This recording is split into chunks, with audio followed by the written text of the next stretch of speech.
morning.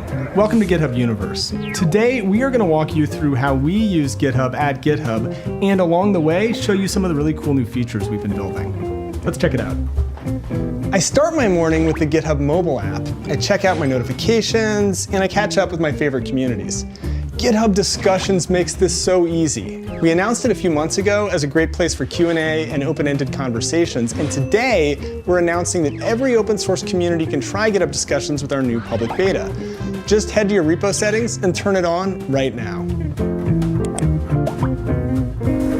We've learned a ton from the communities that have already been using Discussions, and we've added some great new features like customizable categories and native support in our mobile apps. It's awesome. Oh, this is a really interesting idea that came from the community. I actually think we should work on this. So I am just gonna @mention Ryan to see if he can figure it out.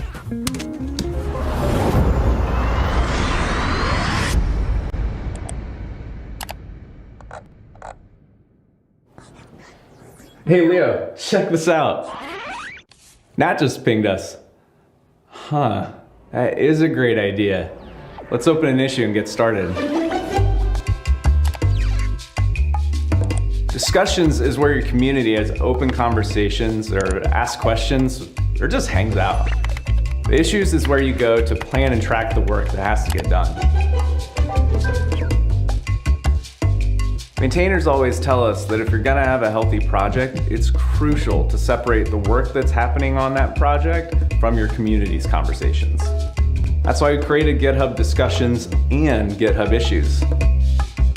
Issues has all the project management tools like boards, labels, assignees, and anything else you need to share, plan, and prioritize across GitHub. All right, I need to loop in Neha. She is the animation expert on the team. Let's mention her and see if she can help. Hope she's not too busy. All right, Leo, gotta run. Text me if you need anything.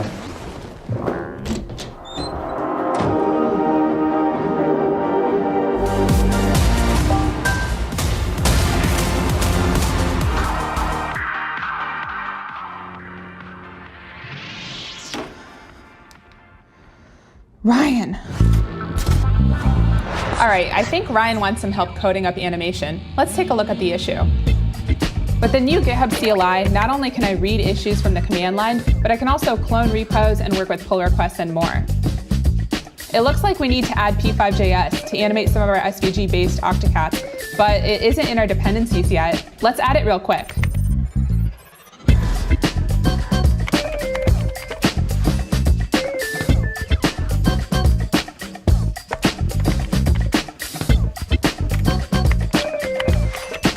We're just getting started, but I like to open a pull request on my first commit and mark it as draft so that the squad knows that it's time to get in formation.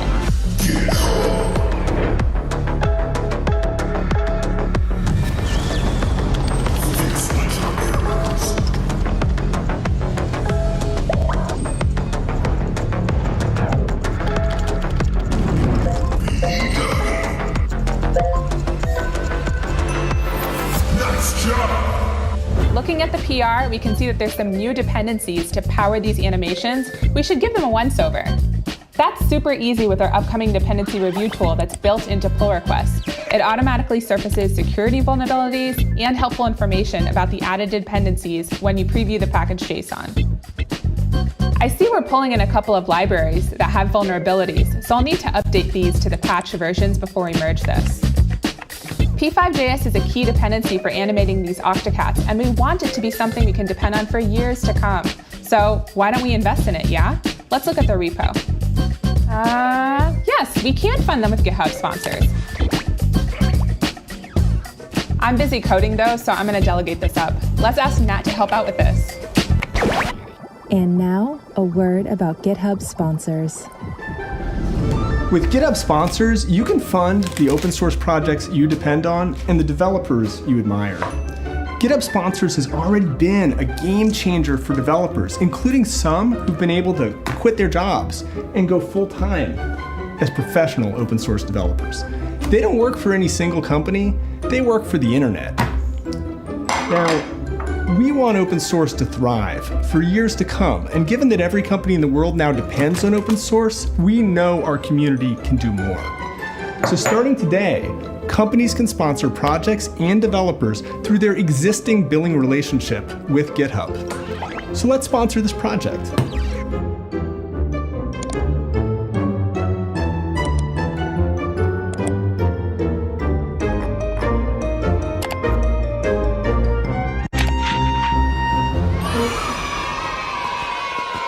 Leading companies from around the world have already joined us in supporting open source maintainers through GitHub sponsors. All right, I'll let Neha know we've done it.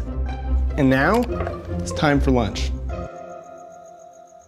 Now that we're sponsoring P5JS, I'm even more excited to use it in our project, which means that this PR is ready to go. Let's mark it as ready for review to kick off the code review process.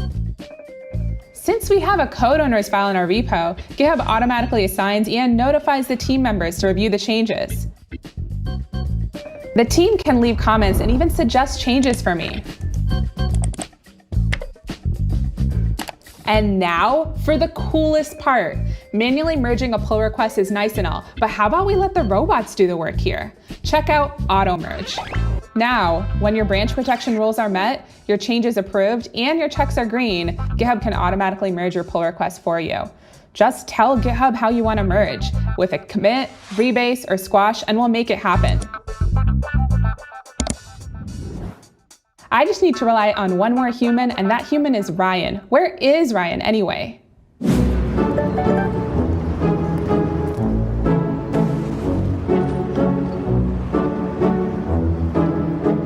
Whoa, it looks like Neha cranked this out already. Let's check out the pull request to give it an approval so we can ship it. With GitHub Mobile, not only do I get push notifications for things like comments, but I can keep working on any of my repositories no matter where I am. Let's jump to Neha's pull request and take a look. With UI changes like this, sometimes it's hard to know if everything's working just by looking at the diff. Sometimes I actually need to run the app to see the changes. This calls for a code space.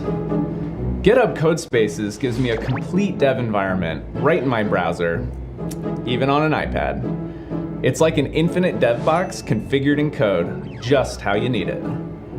And since Codespaces is built on top of Visual Studio Code, it gives us a fully featured editor right in my browser, complete with built-in terminal access and shell access.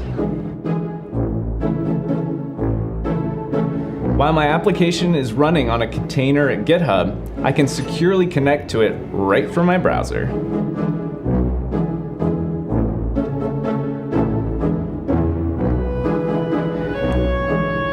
Whoa, lowercase h, that's a bug. Let's fix it real quick.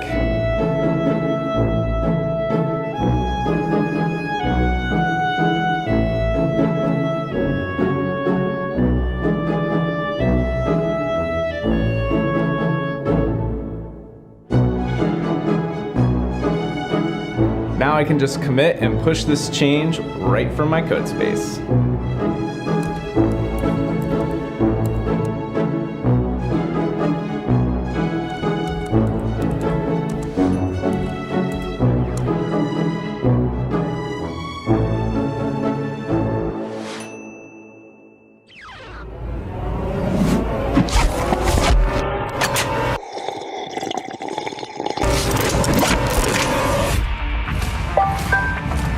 Yeah, I'm gonna snooze that notification. Brian's got my back because he's doing deploys today.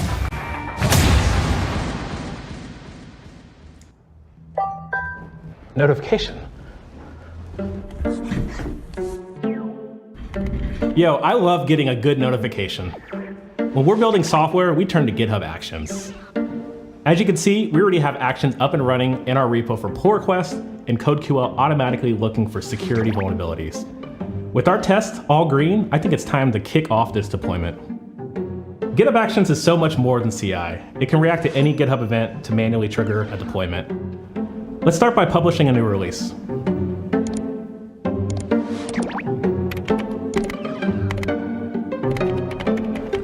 As soon as our release is published, our deploy workflow is automatically triggered. So let's take a closer look at these two new legit features, starting with our new workflow actions visualizer. This new is fresh. You can see exactly what's happening in your workflow, how steps and jobs relate, and even what state they're in. For example, here we're running the final minification and bundling steps in parallel while regenerating our project's documentation before we deploy out the staging. Now we're ready to talk about the final workflow step. Also new to GitHub Actions is the ability to require manual approvals for action workflows. You can set protection rules and give each environment dedicated secrets. That means you can make shipping painless while also making sure authorized team members can deploy to production. Staging is looking legit and everything's looking hella green, so I'm gonna approve this deployment to go to our production environment.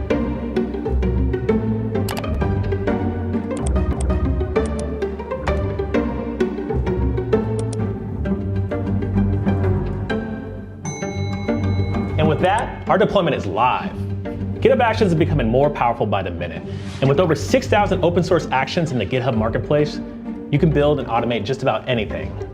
Real talk, you could even order a pizza. Yo, this is legit.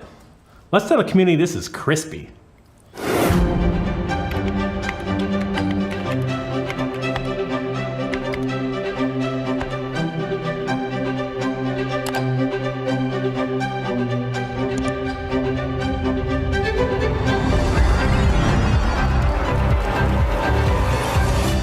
Tens of millions of developers use GitHub, but so do hundreds of thousands of companies, including some of the biggest in the world. For those users, we've been hard at work adding all the new features you saw today to GitHub Enterprise Server, so you get all the power of the best teams in the world running on your company's network. That includes GitHub Actions, packages, code scanning, and support for the native GitHub mobile apps. All of this is available in a major new release we call GitHub Enterprise Server 3.0. This is the biggest release we've done of GitHub Enterprise Server in years. Okay, that was an awesome day. The team went from an idea that came from our community all the way to production using discussions, issues, the new CLI, our native mobile apps, code spaces, pull requests, code review, branch protection, continuous deployment, advanced security scanning tools. You saw it all. At GitHub, the thing we care about the most in the world is developer experience. So whether you're an open source developer, you work at a company, or you're a student just getting started, our job is to make it easier for you to build amazing things. That's why we're here. So we hope you enjoy the conference, and we'll see you soon.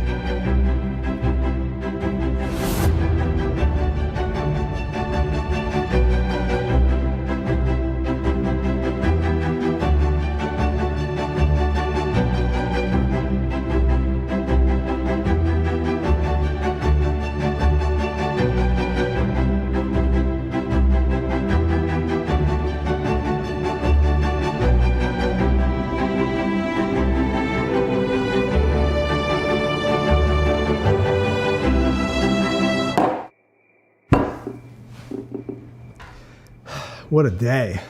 So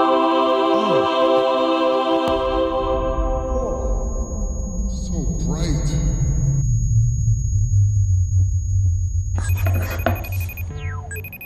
Hey Nat, you're up late. Hey Diana, sorry to bother you, but it is just so bright. Where are we with dark mode? I've been trying to ping you in Slack. It's been ready for ages. You're waiting on me? Oh man, it must have been the time zone. Sorry if I missed your message. Yeah, because it's like 19 hours difference between San Francisco and Sydney. This has been ready for 6 months. Oh, do you think you could resend the approval to me? Yeah, let me quickly deploy it for you.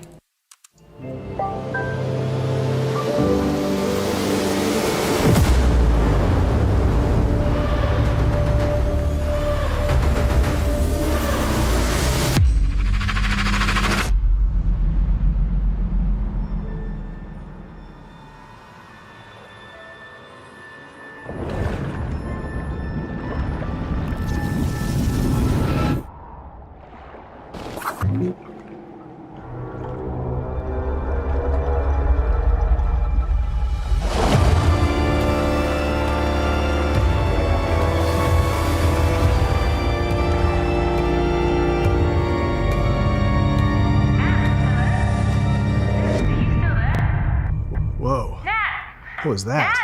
Matt, are you okay? Is it real?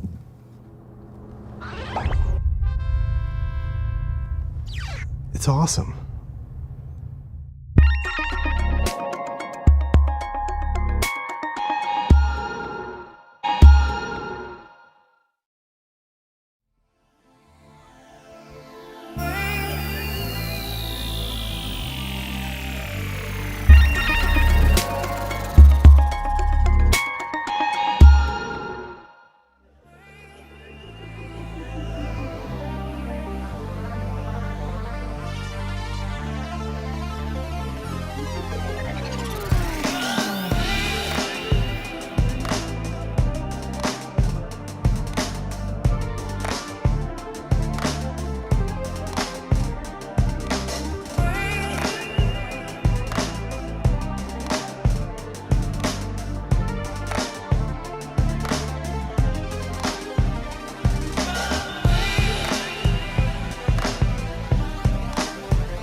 Microbium is a fun and friendly sandbox for experimentation with simulation-based generative art. Designed for simplicity, you will only need to learn one brush tool to start making interesting art. In-depth style and motion can be achieved with the flexible rendering and simulating systems.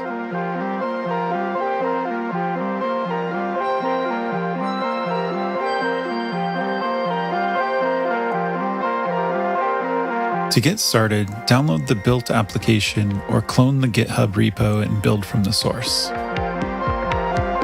Once the app is running, get acquainted with the UI control interface. This is where you manipulate the parameters that will control the brush tool, view and camera settings, simulation forces and constraint groups, line and fill style layers, generative geometry modifiers, and finally, post-processing effects. The default scene includes a basic setup of a few active physics forces, physics constraint types, and line style layers. Each new drawn line will be linked to the active physics constraint type and style layer. Updating the properties of a constraint group or style layer will update all linked lines. Properties can be updated in the control panel or bound to MIDI CC channels. When bound to a CC channel, each controller can also record inputs over time and play them back in a looping sequence. This integration allows live, complex modulation of many parameters.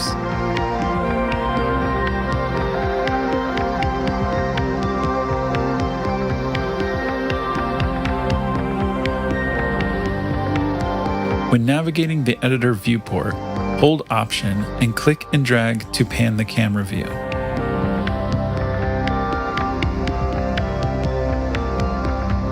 Draw strokes by clicking to precisely add each point individually, or click and drag to draw a fluid path. Each path can become interconnected to other paths by clicking on top of an existing point, creating a shared vertex. Closed paths are rendered with a 2D fill. The scene visualizer runs in two modes, editing and simulating.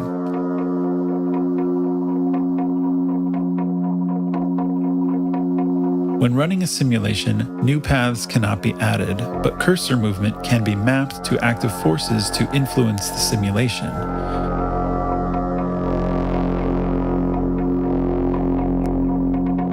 When switching back into editing mode, all mutations to the geometry are preserved and new paths can be added. Geometry modifiers and post-processing effects are a big part of the rendering engine. Polar duplication, color correction filters, and blurred feedback are a few effects that can be tuned for each scene's look.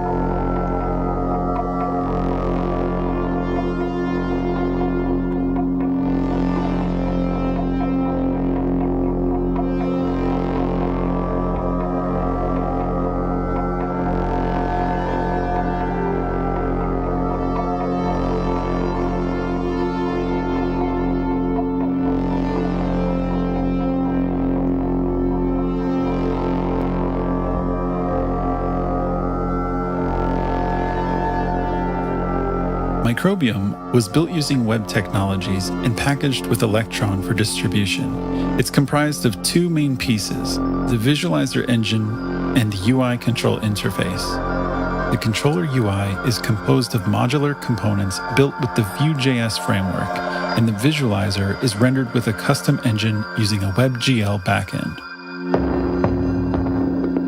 The main visualizer view is built with WebGL library Regal, which is described as a functional, data-driven abstraction layer on top of the native WebGL API. The library exposes two primary interfaces, commands and GPU resources.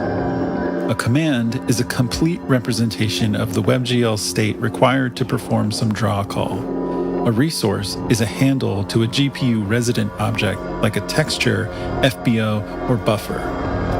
This is really a useful library to get started with WebGL and shaders, as it greatly simplifies the complex state management needed to set up shader programs and resources, while still providing low-level access to all the features of the native WebGL API.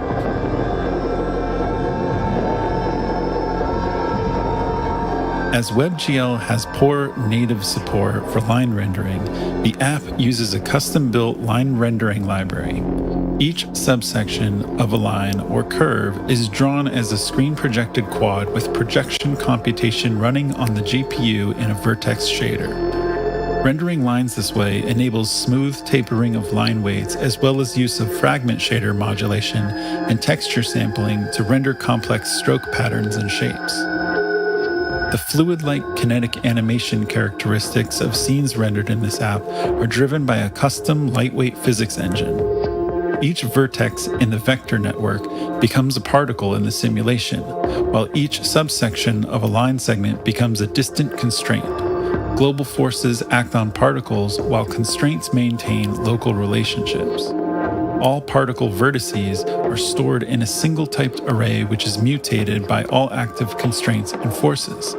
This architecture is really fast and memory efficient even for large simulations.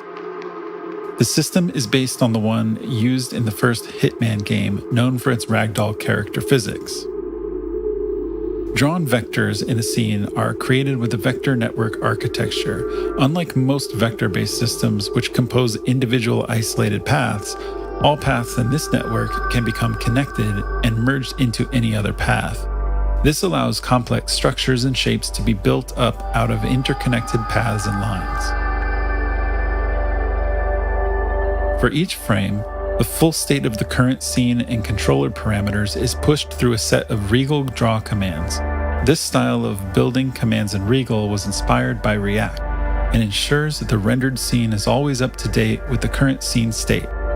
This style is much different from an object-oriented design such as Three.js, which manages discrete objects in a graph. For instance, to draw 8 radial iterations of a line, the draw command is run 8 times according to the underlying data. In contrast, Three.js would require managing the addition and removal of unique objects from the scene. Scene state is serialized in multiple steps. Repetitive keys are remapped to abbreviated names, typed arrays are converted to compact string representations, then everything is stringified to JSON and saved to disk as a gzip text file. This process is reversed for loading a scene and generally takes 1 to 2 milliseconds, allowing hot swapping scenes while a simulation is running. Microbium is an open source project hosted on GitHub under the Microbium organization. I hope you feel encouraged to check it out and tinker with the code or start a similar generative art project of your own.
Hi, I'm Sam Aaron, and I'm here to talk to you about how you might be able to use your coding skills or learn some coding skills to become expressive. What on earth do I mean by that? Well, typically you learn to program to build business apps or web apps or as a career, which is a great thing to do. And many of you out there may be already doing that, and that's brilliant. But there are many, many others who yet to really touch code, to become familiar with it, to understand what it is. And for them, particularly, I think we need to find ways to reach out to help them to understand what code is and what it can do. And I think building business apps is one thing, but I think that being expressive with it, using it to share your feelings and thoughts in new ways, I think actually is a really powerful and wonderful and yet to be really fully explored aspect of programming. And that's really what I've spent most of my life exploring myself. And all the tools I've built, all the things I've learnt, I've tried my best to compact together, to squish into a little small thing that I can give to you to play with. And the latest version of that is a tool called Sonic Pi. And this is an open source, fully free tool that lets you write text in the same way you might write in a Word document, but it has a special button which you can press, which then turns that text, that code, into music. And we're going to see how that can help you get started to program. But also, if you're a professional programmer, this is still a really interesting tool for you because it has concurrency, has event data stores, it can do distributed programming, it's deterministic, it's got all sorts of cool fancy features that let you really do some really explorational advanced things with your skills. And that's actually really what this is all about. It's about creating an equivalent of a guitar. And why would I talk about guitars? Well, think about a guitar. It's an object you can pick up, that most people can pick up and most people can play and strum, hit all the strings. So starting the guitar is actually quite a simple and easy thing to do. But the reason why most people pick up a guitar probably isn't because it's a beautiful object made of wood and looks lovely and shiny and polished in the shop. It's probably because they've seen their favourite artist, Jimi Hendrix or Taylor Swift, perform. And they've seen this weird wooden medallion around their neck and they've said, what on earth is that wooden thing around their neck? I need one of those. And their friends have said, that's a guitar. And so that's why often they've picked up a guitar, is because they've seen motivational and aspirational figures using that instrument to do amazing things. So I think that when we're thinking about creating experiences with code, we need to think about both of those things simultaneously. Firstly, making sure it's super simple to get started, and we'll see hopefully how that's the case with Sonic Pi. And then secondly, to make sure that if you practice and put in the effort and learn and study and work hard, then you can be rewarded with being able to do things that you could only dream about before.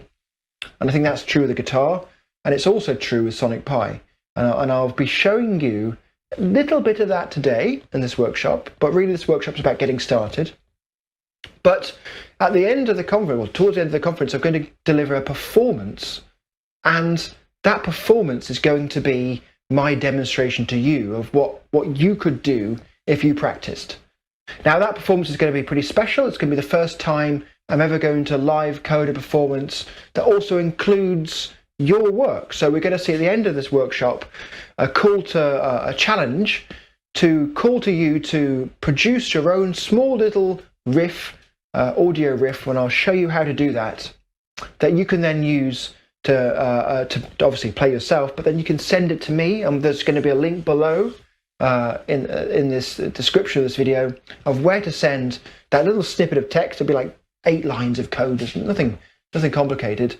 And then I'll be able to collate and bring those together, and depending on, if I get 1 million of them, I'm not going to be able to use all of them, but I'm going to use as many as I can and integrate them with my performance and show your names and to work with your code as much as working with my own code to make it more of a collaborative performance. So that's going to be quite exciting. So today we're going to get to understand the beginning and how we can get started, and then the performance is going to really show you hopefully what you could achieve and give you hopefully that motivation to learn this thing and to become the DJ of the future. Really, that's how I'm going to describe it. I mean like the DJ of the future, right? So here I am in performance mode, and I've got my code on the screen, and I've got my crazy visuals and stuff, so you can do this kind of thing. But what you're really seeing is this code here, and this is the SonicPy editor, and this text ed environment is just a text ed environment. I can type words, and those words have to mean something to the environment. So this crazy load of letters does obviously means nothing. So if I try and run that program, that doesn't work. So we obviously need to know the very basics of this system. And so the basic program you can write is the word play and choose a number like 70 and then hit the run button. And it creates a beep. So this is a complete, fully functioning, syntactically valid, semantically correct program. And this is a kind of program that many children all over the world who have used SonicPy to learn to start programming have all written. And this is lovely. I mean, it's a great way of just getting started where you have a very simple thing to write and you have immediate feedback. You're not looking through tools of logs or where things are. You're just hearing a beep. And you have control of that beep. I mean, you can play some options. I can play that beep louder or quieter. I can play it up too. I can choose how high or how low that beep is. And so I have the ability now to manipulate the pitch, the how high or how low that note is by changing this number. For those who are interested, the units of this is what we call MIDI notes. They kind of map on to notes on a piano. So each whole integer that goes up is the next note, including the black notes on a piano, or if you go on the fretboard of guitar, it's one rung up the fretboard. So we can see that. You can hear that. But this is interestingly, this exact note you're hearing now is determined and defined by Western standards. So we're hearing what Western orchestras might play for note 55. And that just happens to be a decision that has been agreed upon, and it only really holds in the Western traditions of music. And if we break out of those, we really start to explore all sorts of interesting ways of choosing how high or how low your note is. And so SonicPy, although it makes the Western tradition easy by using integers, it does give you access to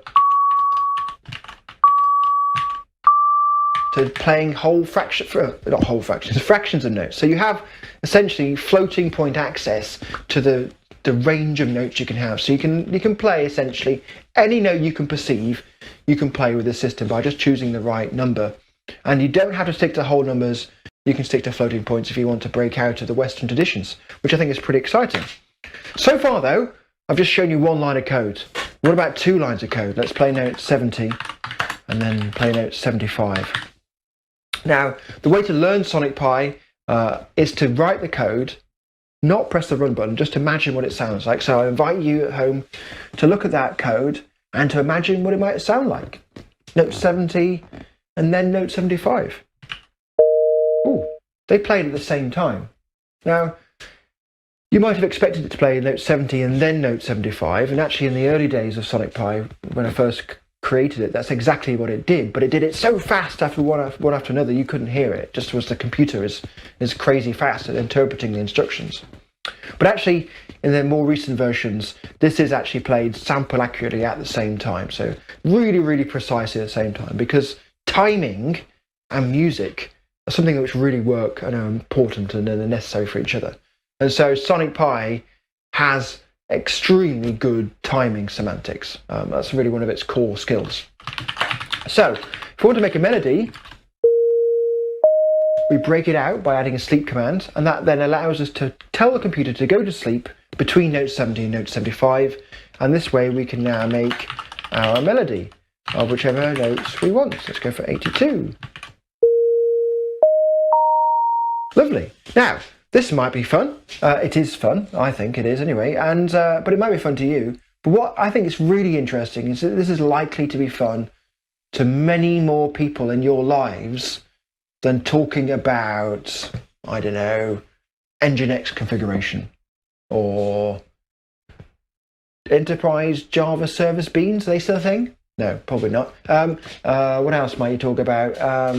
JavaScript promises. I don't know. Whatever the latest technology, the latest whiz-bang thing is, the chances are most of the people in your lives who aren't programmers are going to struggle to follow along and be interested.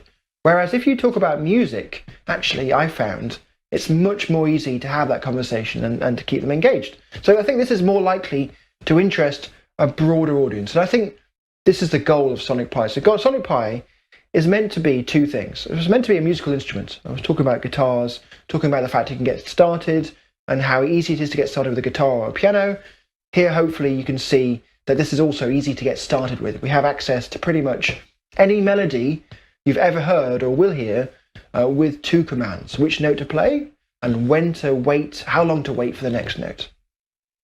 But, and this is a crucial thing, this also gives you access to doing really sophisticated and really interesting detailed music. So we can take any of the synthesizers here and bring them all in and mix them together and all sorts of events and sounds and have a lot of fun. And we can have access to all of that here as well. And all you need to do for that is to start adding more code, essentially, to explain the different kinds of things you might want to do. So what do I mean by that? Let's play note 70. A bit more code is the release command. Oh, get that correct. That's how long the note lasts for. Or I could attack. That fades it in. Or I could fade it in and have no release. Oh, suddenly cut off. Or I could change the synthesizer. Let's change it to profit. That actually works much better at maybe...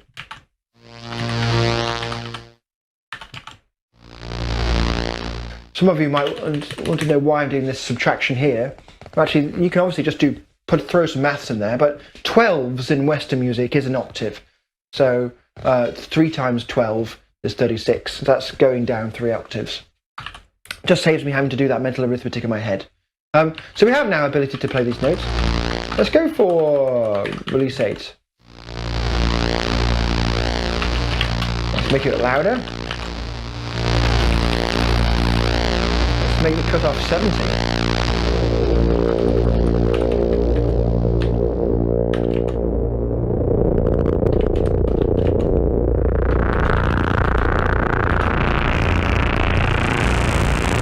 So here I'm able to make kind of like drone music essentially by layering the sounds on top of each other. Probably for this kind of environment you want to be in sort of dark mode so that you're in some sort of like a nightclubby environment. And you're playing these sounds. So what we've got here essentially is multi-threaded environment. So each time the code goes pink, it creates a new thread of execution and gives that thread the code that you can see on the screen to execute.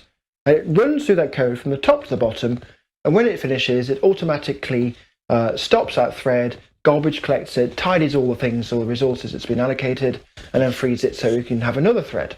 Of course, that means you can have the multiple of these threads running at the same time, which is why you're hearing the sounds layering on top of each other, which gives you really a lot of interesting potential for drone music.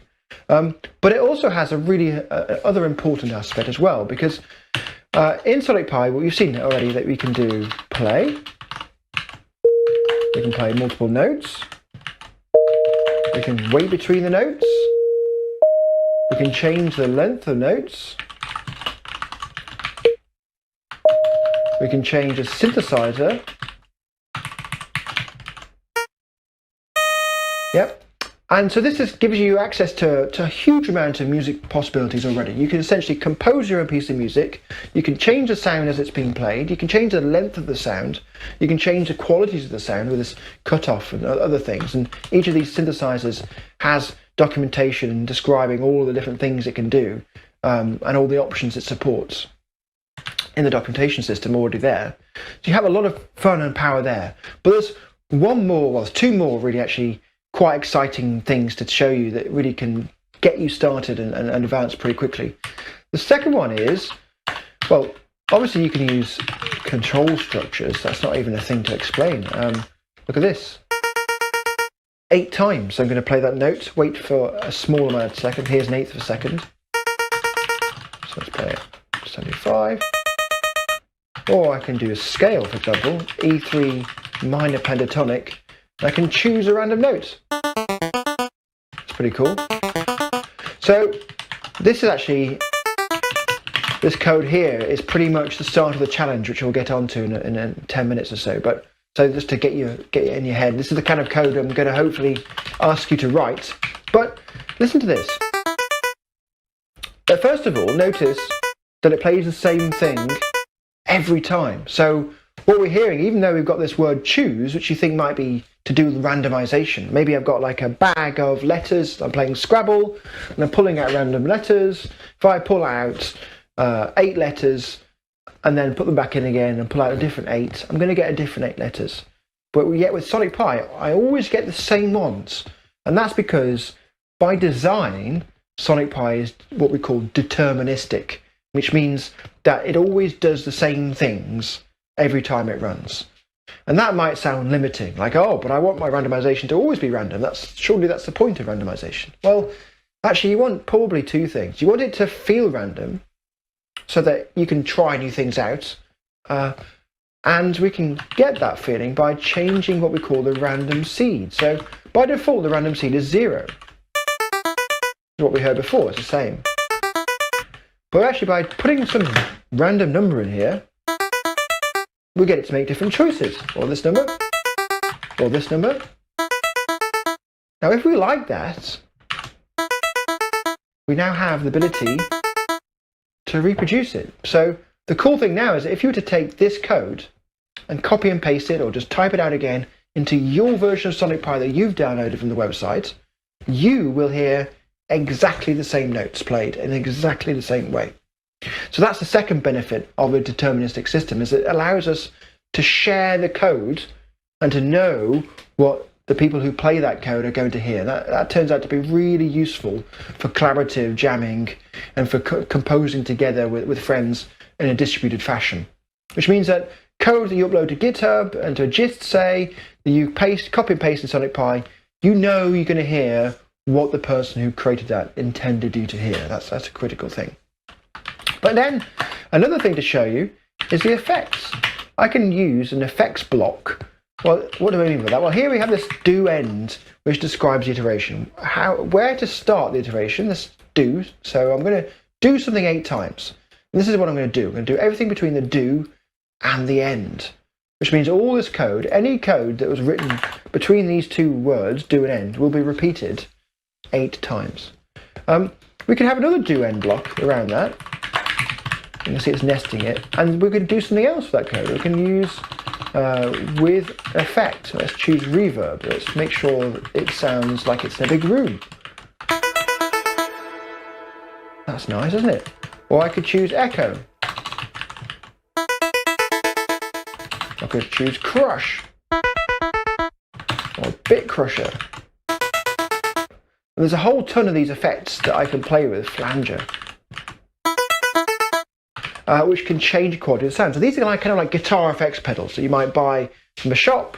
They're about, I don't know, $100 each. You buy 5 of them, chain them together, and then you plug your guitar ends and you can twiddle the controls and you can change the sounds. Well, in the same way with that, you can nest these effects inside Sonic Pi, so I can play it through crush and then through flanger, and then I can play that through reverb.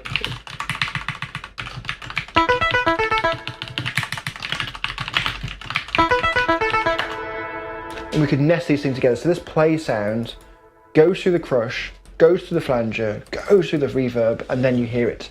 And then so we're able to combine all these effects together. So this is a really cool technique for being able to change the quality of the sound in the same way a guitarist can change the quality of their guitar by using these effects pedals.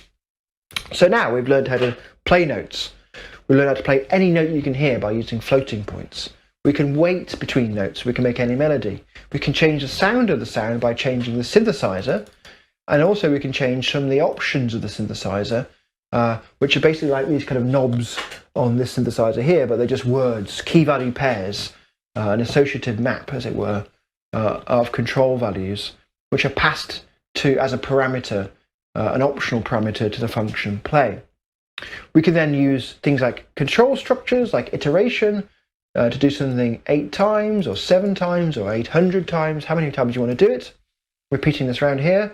And then we're using lexical closures or so-called effects blocks to then wrap around your sound code to change the sound. So this means that the play of the chip lead sounds, which is playing here, is going to be crushed, flanged and reverbed.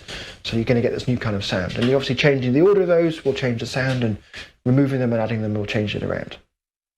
So that's a lot of fun. And this is essentially what I'm hoping you might come up with the challenge, which we'll talk about in a moment. But before that, I'd like to show you one more thing, which I think is really quite fun. And that is being able to live code. So everything we've talked about so far is sort of a compositional mode, where we're writing a bunch of codes, changing the sounds, changing the timing, pressing run, hearing the sounds. What actually is also fun to do is to make a loop. So let's play a sample. So we can also play pre-recorded sounds. So let's play this loop amen break. Play it quite loud. We can beat stretch that to match 2 beats. We can create a loop. We can seek for the 2 beats, and now we have an endlessly repeating drum break, which is pretty cool. So let's just park that for 1 second, and let's do it again, but with a different sample. Let's play the bass drum house sample, and let's seek for half a beat. Cool. Now I was amazed actually by the number of times I've seen people write this code. So let's for effect, let's do this. So now we have this code here. Again, as we saw before, the way to learn Sonic Pi is to read the code, imagine what it sounds like in your head, and then press the run button. So just spend a moment. You heard the kick drum, you heard the amen break spinning round. Let's hear what they sound together. Oh. Where's the amen break? Well, if you're a professional programmer, and this is an interview question, why can't you hear the amen break? I'm sure some of you are screaming out to me, it's because you've got a single threaded application and the loop is infinite and the program never exits a loop. Well, okay, what do you mean? So let's think about this. The code starts at the top of the program and works its way down. That's typically what happened in most traditional programming languages. So we get to this loop. Here's the first thing, really. These 2 lines here are blank. And this means loop forever. So we play our sample, our bass drum, we wait for half a second, and then we loop around. Play a sample, wait for half a second, then we loop around, and we loop around, and we loop around forever. And we never, ever, ever get down here.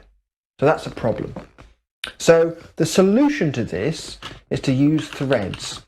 Now they might be a nightmare concept that you sort of don't touch them, you get out your garlic and you hunt them away like vampires. But inside Sonic Pi, actually, threads are really nice and they're really friendly. And the way to use threads inside Sonic Pi is to use live loops. Let's call this kick, and let's call this drums. So you give them names and then you run the code. And you can hear that. I mean, actually, that kick drum's not loud enough. Let's make it a bit louder. The sample, maybe let's make that half speed. Get rid of the sample, change it out. Let's change the cutoff of this drum. So, live loops have 2 cool properties. One is that they can play things at the same time, so this idea of concurrency. So this actually is completely natural in a band. You know, you have a singer and a guitarist and a bass player. They will all play at the same time to make the band. But they do another thing actually, which is pretty critical, which is playing not just at the same time, but in time. So these 2 threads, the kick thread and the drums thread, are not just executing simultaneously, as you might imagine a traditional programming thread to do. They also play in time, which means that the kick drums kicks exactly the same time as the amen starts, and no matter how long they play, they don't drift out of time, they don't drift back in time and mess around. There's none of that, everything's completely hard synced. I mean, I've spent a lot of time and effort actually behind the scenes making this work. A lot of my time has gone into making the timing system as precise and deterministic and accurate as I can. I'm still working on that as well. So we had the concurrency, but there was one other thing. We could change the code as it runs, and that's a critical thing. This is the sort of the opening gateway to what we call live coding, being able to play the code and modify it as it runs. And when you see me perform in my performance, you'll see me writing a bunch of these live loops. They're all doing a simple thing, but a few of them together combine to make something interesting and complicated. Just like if you took out a bassist of a band and just played them on her own, she's probably going to play quite a simple riff. And the guitarist, she's also going to probably play a simple riff, but put them together and it sounds much more interesting. That's the same with the live loops. Each one of them probably only does a simple thing, but combined together, you get really cool effects. So this really is the opening point to exploring more of what Sonic Pi can do. You can use it to get started. You can use it to get started with 6-year-old children, anyone who can essentially type and read with play and sleep. You can start advancing into different sounds, controlling those sounds, adding effects, using iteration, and then also starting to live code with live loops, which let you play multiple things at the same time. So one live loop doing the bass, one live loop doing the synth riffs, one live loop doing the drums, and then bring them all together and modify them as they're running to make that performance.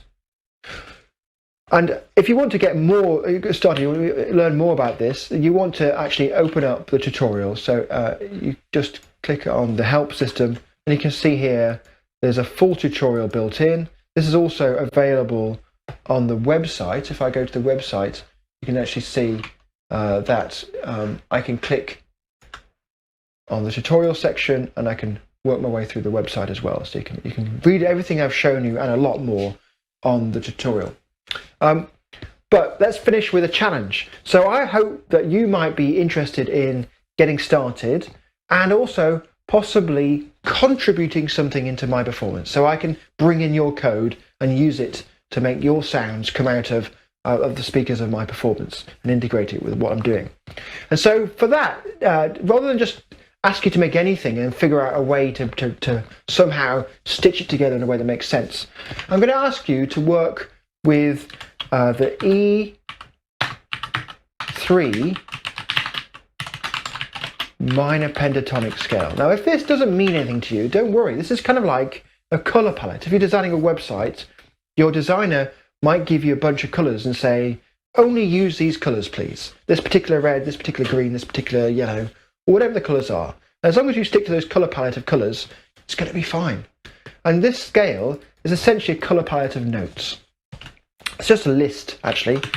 I can print that on the right-hand side, and you can actually see here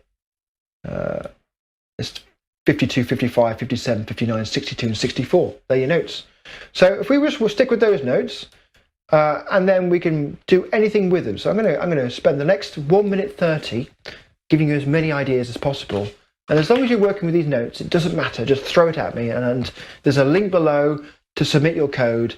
A few lines of code. So a valid submission would be, let's give this a name, notes, and let's do 7.times do play notes.choose sleep for 1 second end. There we go. There we are. That's a valid solution. So if this could be a solution, just take this code and submit it to the link below. But what I would recommend is to start with something like this and then just slowly tweak it. What happens if we make the release time short? Yeah, and add some reverb.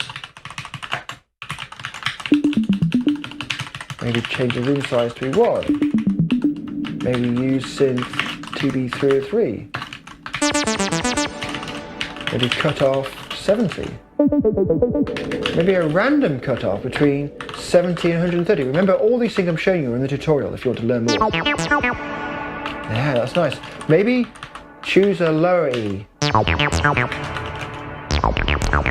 Depending if you're making a bass line or a melody riff.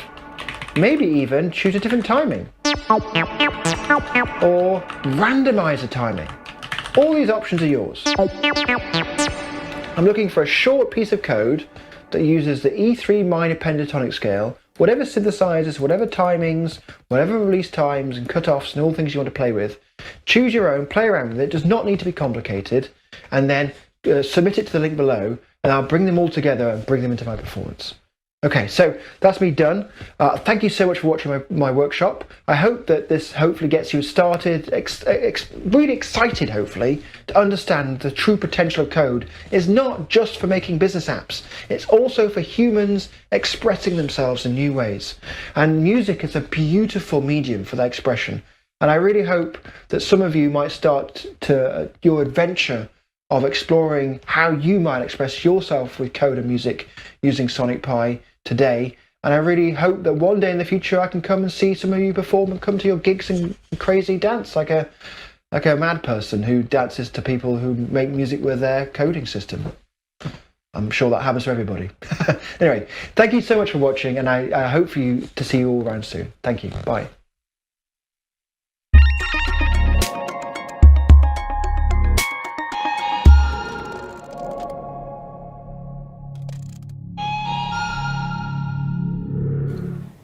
Hi, nice to meet you. My name is Sabine Wieluch.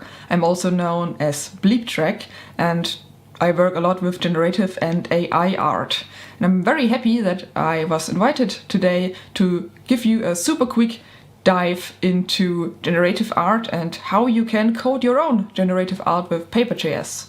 So yeah, let's get started. And what is generative art?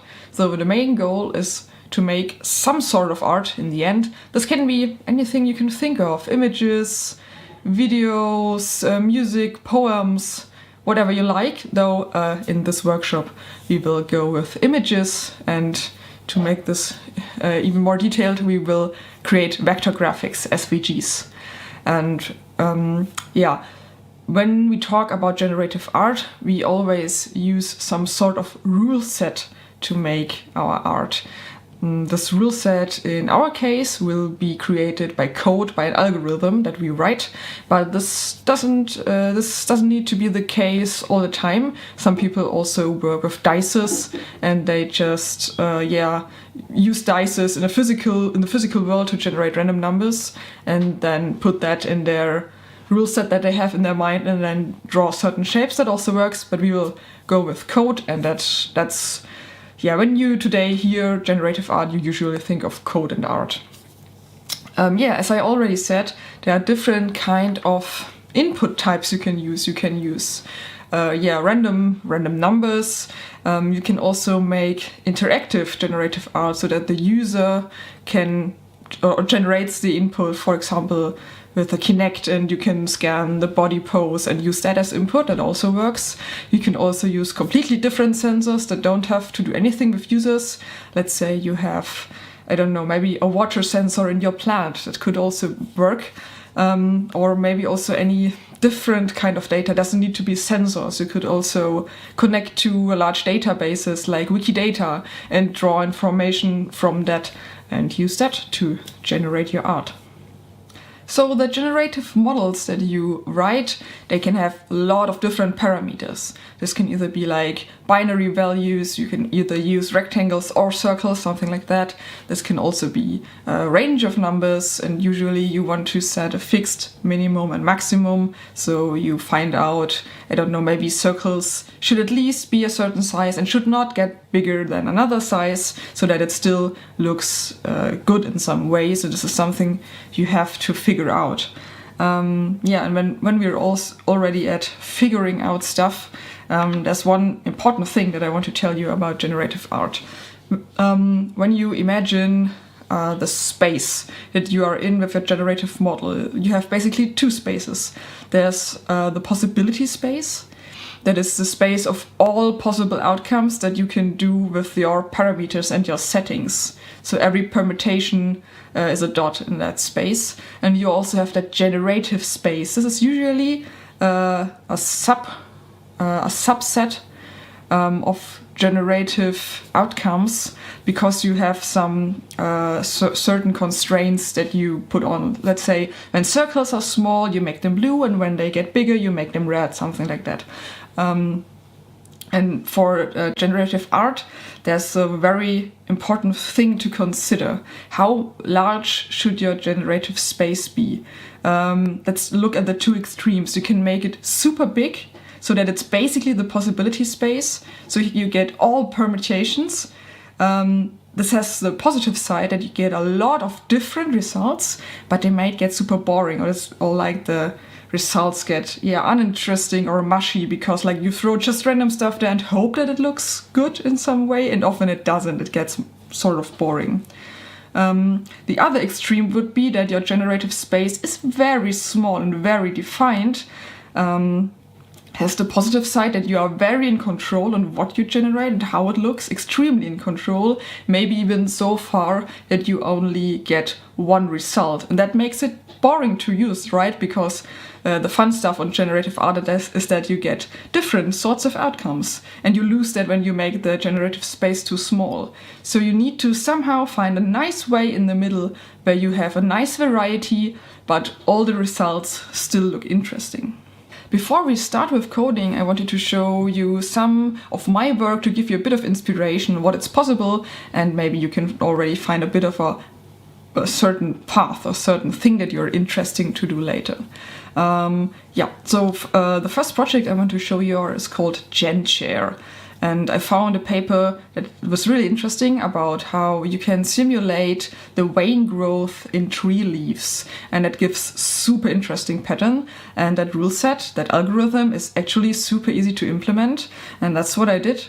And to make it more like a leaf, you would put it in a leaf shape, but in my case I wanted to create a chair out of it. So I let these veins grow inside of a rectangle shape and then just threw that onto my CNC machine, which actually took quite long. So the back side and the seating plate took 5 hours each to cut out of my CNC machine.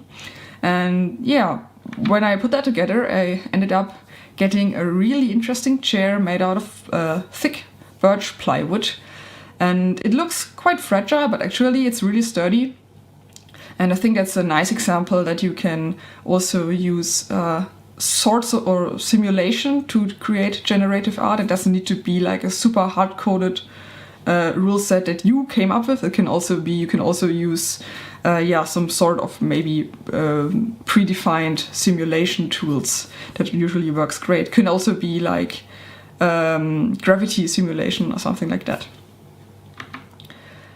What I also like to do a lot is working with pen plotters, and this is also the reason why I started working with Paper.js, because there are a lot of awesome tools for creating generative art, and I think the most well-known are Processing and P5.js, and they are extremely great tools, and they have awesome communities with awesome learning materials.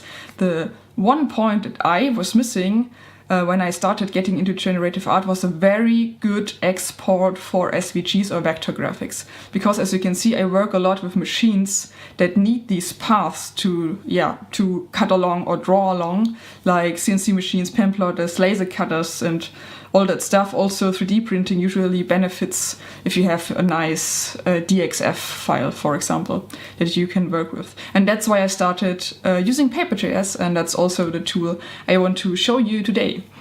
And this project that you can see here is called Overflower. It generates some sort of flowery images, maybe looks a bit like succulent plants.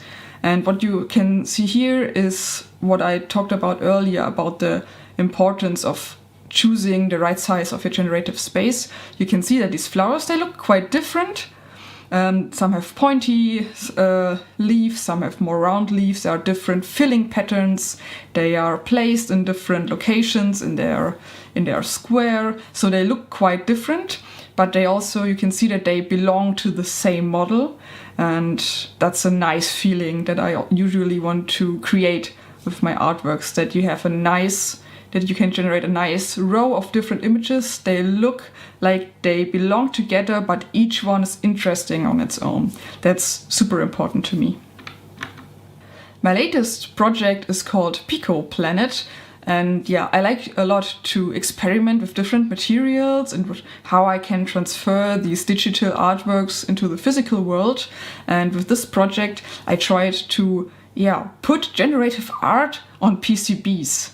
And it was a very interesting task for me, because for each new material that you experiment with, you need to find out prerequisites on how you need to prepare your digital file so that it's easy to process it in the processing path that you choose. In this case, I'm not sure if you maybe have looked at a PCB, you have different layers.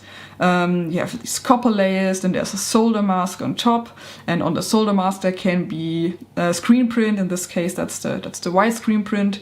And I want to somehow utilize these different layers, because different combinations give different colors. For example, with PicoPlanet you can see these swirls in the background, and the lighter swirls are a combination with copper and solder mask, and the dark background are places where there's no copper under the solder mask. So you can play with that. Or for example, these little sort of yellow stars, they don't have layers on top of them at all, so it's only the base plate, and you can use them to shine light through the PCB. So always think about what your end product will be. You have similar interesting cases when you use pen plotters, because when you create digital paintings, and for example you have a circle with another circle on top, and they have a fill color, you can just draw them on top, and one will partly overlap the other. That's totally fine. If you put the same SVG later on a pen plotter, you will have problems with that overlap,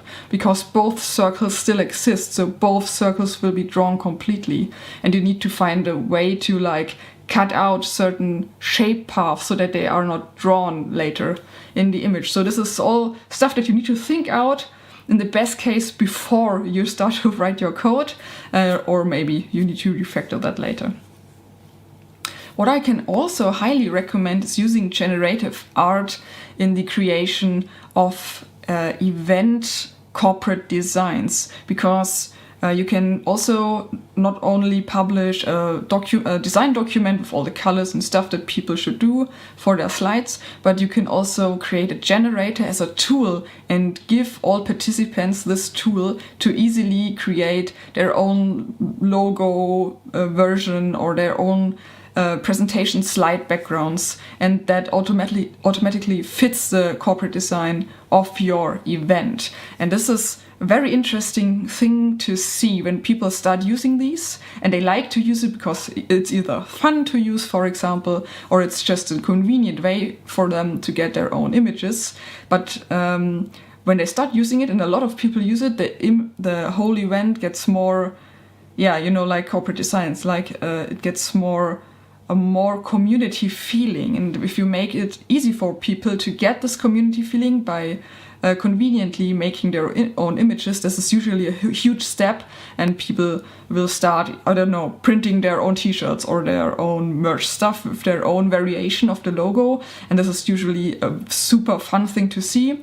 And for the last years I did this for Chaos Communication Congress, and made generators for people to use, and it's always great to see how people use these images in their own creative ways. One super quick last idea that I want to give you, what you can do with your generative piece, and also maybe with a generator that we will write at the end of the day, is to make it into a Twitter bot or a social media bot. Doesn't need to be Twitter, of course, but it's this very interesting thing to experience, because you give your art a very casual way to be viewed. Like, people can just subscribe. Let's stay with the Twitter example. Can just subscribe to the Twitter feed of your creative art bot, and every now and then, every few hours, a new image will be created, and they can just watch it and can comment on it. And this is a super,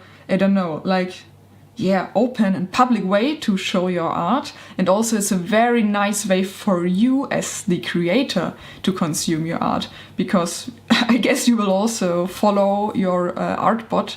And when you scroll through your timeline, you will see a new image, and it wasn't you who had to push the generate button. So it gives always a nice warm feeling to your heart when you can interact with your own art in a very easy way and you don't have to interfere a lot.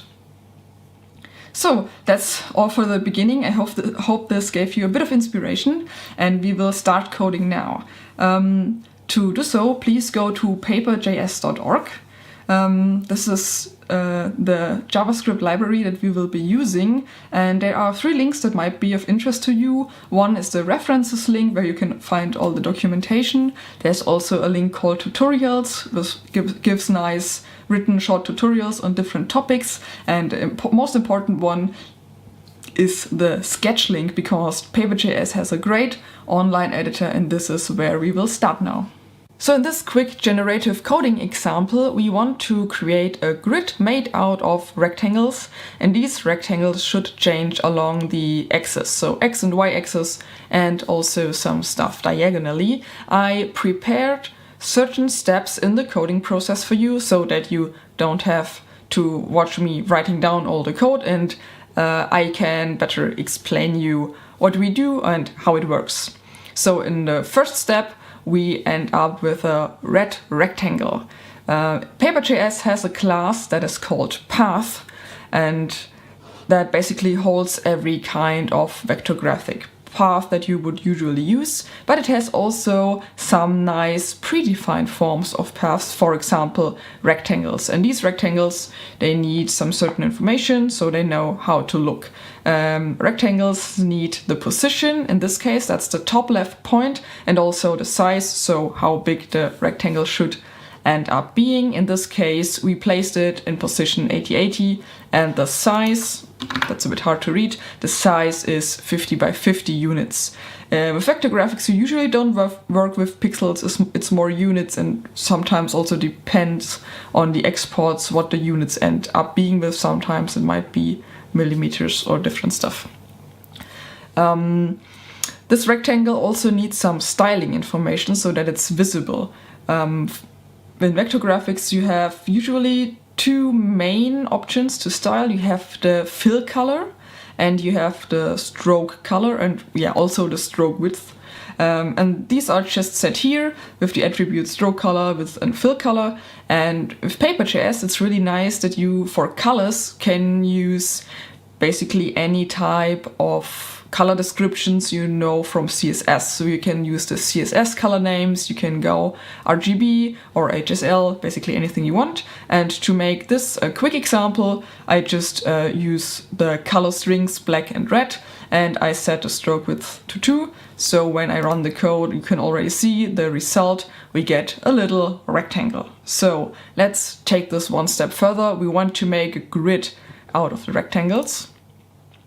So you can basically choose any grid size you want to make this a bit easier to look at in the recording. I choose a smaller grid with 6 by 6 rectangles. I put this in a separate variable so that we can reuse this later better. And basically we just take 2 for loops and make a grid. I didn't change much. Interesting parts is just the placing maybe, so you can use the x and y coordinates to place it in a nice grid.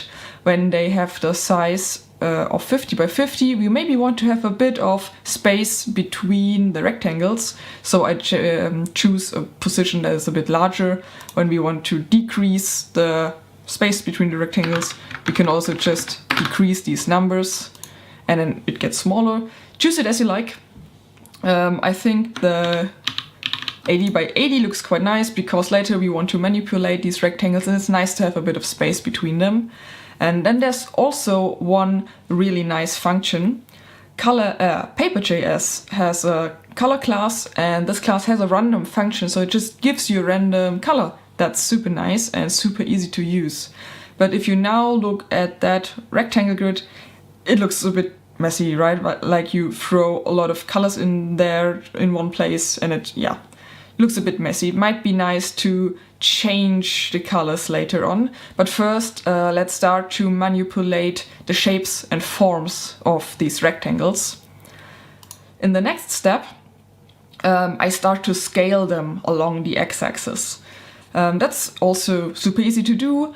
You can scale a path just with the scale method, and usually you might start with, because we want to make them bigger, we can just go with our x-axis coordinate divided by the number of rectangles we have there. But if we do that, we will lose the first row because we start with 0, because x starts counting with 0, in this case at least. This is why I added 1 to that x here, so that we start with a small rectangle and it doesn't get invisible, and then we grow to the original size.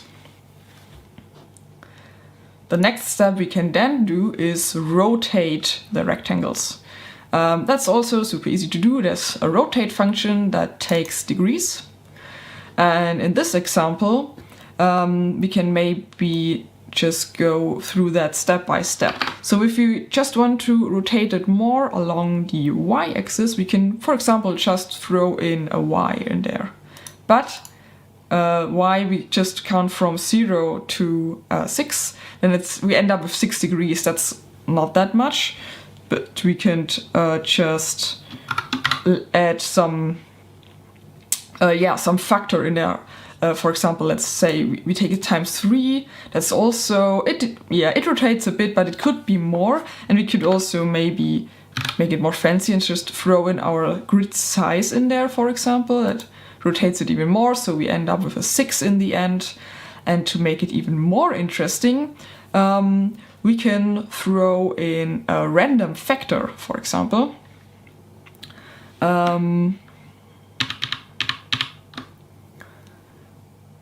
And that's more or less what I did here in the beginning. We have our factor, we have also a random factor, and also we always add a certain number, because if we would not do this, we might end with a 0 overall, because math random can give you a 0, and that would make the whole term a 0. So we always want to have at least 3 degrees and then maybe more.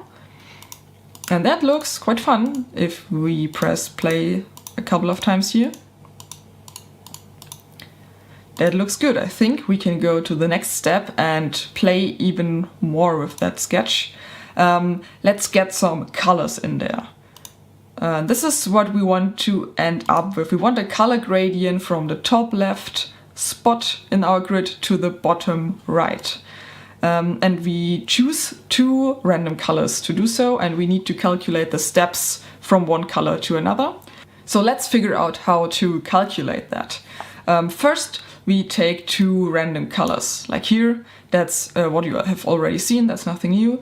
The nice thing with Paper.js is that you can, that Paper.js uses a nice way of operator overloading. So you can just use plus, minus, divide and stuff to add or subtract vectors.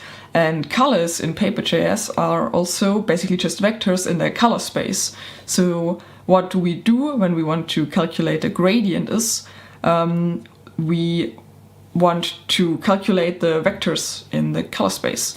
So first we have color 1, color 2, and we need to know the little vector steps that we can iteratively add on to make that gradient. So this is what the color dist function does. So we take the large vector from 1 to 2 and then divide it by the number of steps we need. So how did I come up with that number?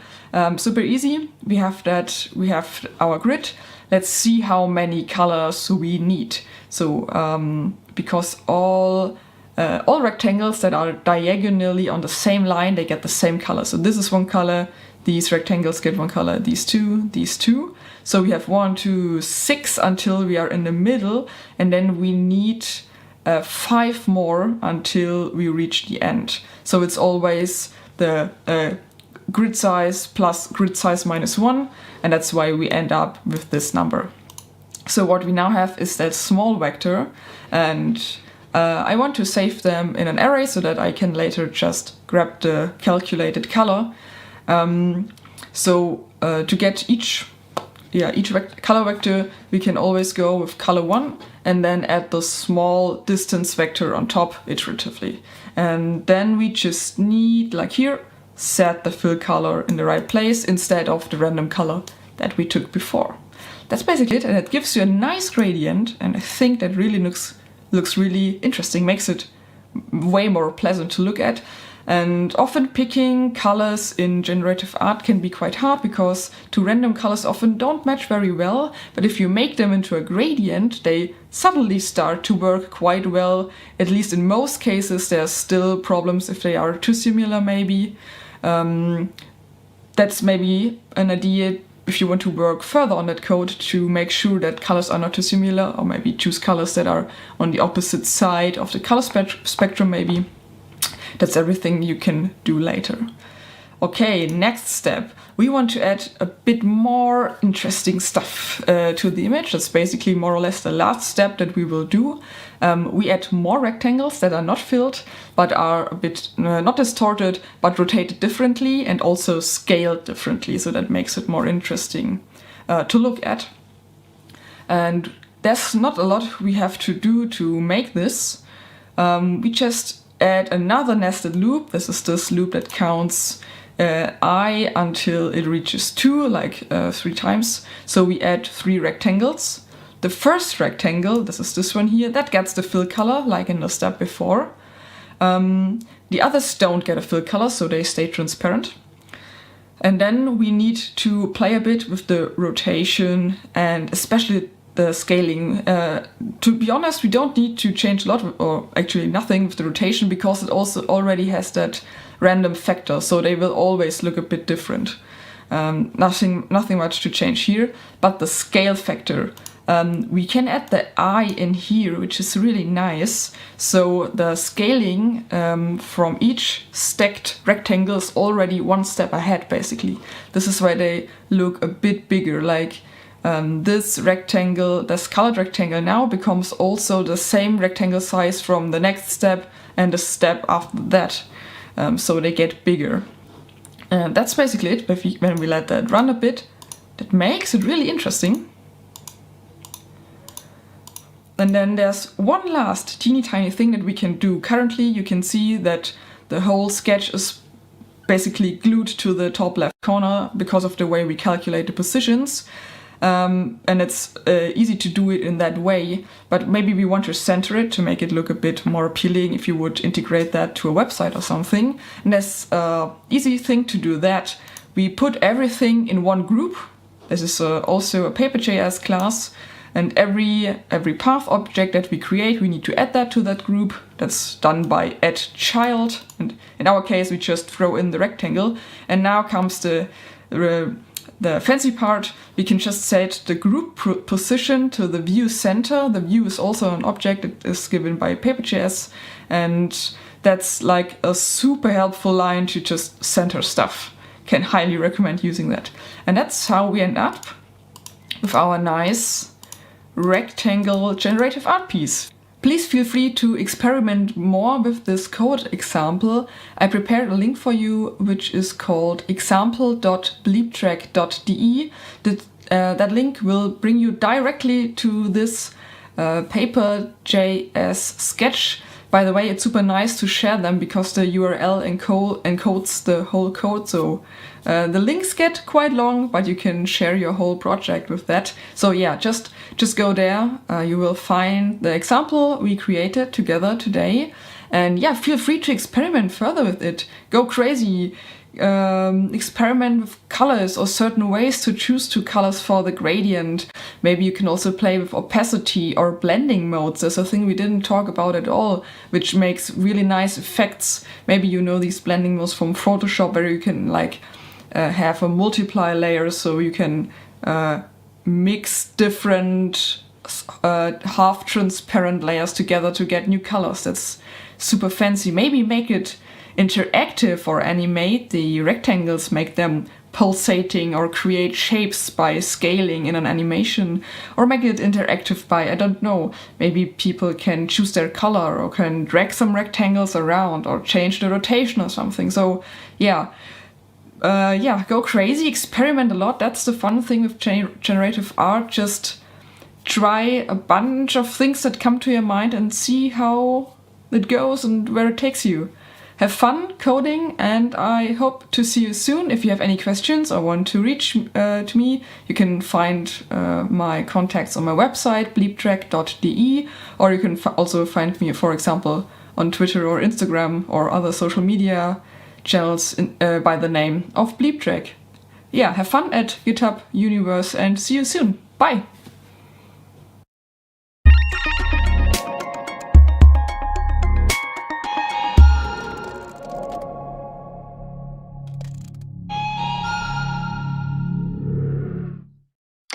Good morning, everyone. So my name is Alexandre, and I'm going to be your host for this session. And today I'm going to be talking about Nanu, and that's a creative coding framework that has been written in Rust. So I'll try to keep this interactive in the sense that I'll try to do a live demo of working with the framework so that you can get a feel about how it feels to actually work with Rust and this wonderful framework that is Nanu.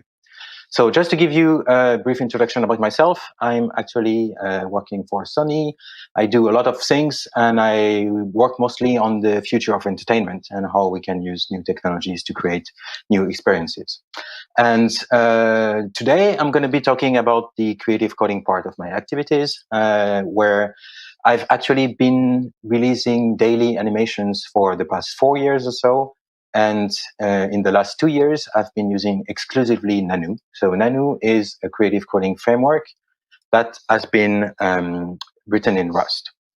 So if you're not familiar with creative coding, it's the use of computers and technology to create interactive pieces of art, installation, or whatsoever. And you might have heard of processing or open frameworks, or even Cinder for what matters. So you have a lot of different frameworks out there, but the only one that I know of where you can do a lot of interesting things in Rust has been Nanu. So Nanu has been developed by the wonderful people behind Mindbuffer, a design studio, and they're doing like awesome installation using the framework. Personally, myself, I'm using only for doing graphics so far.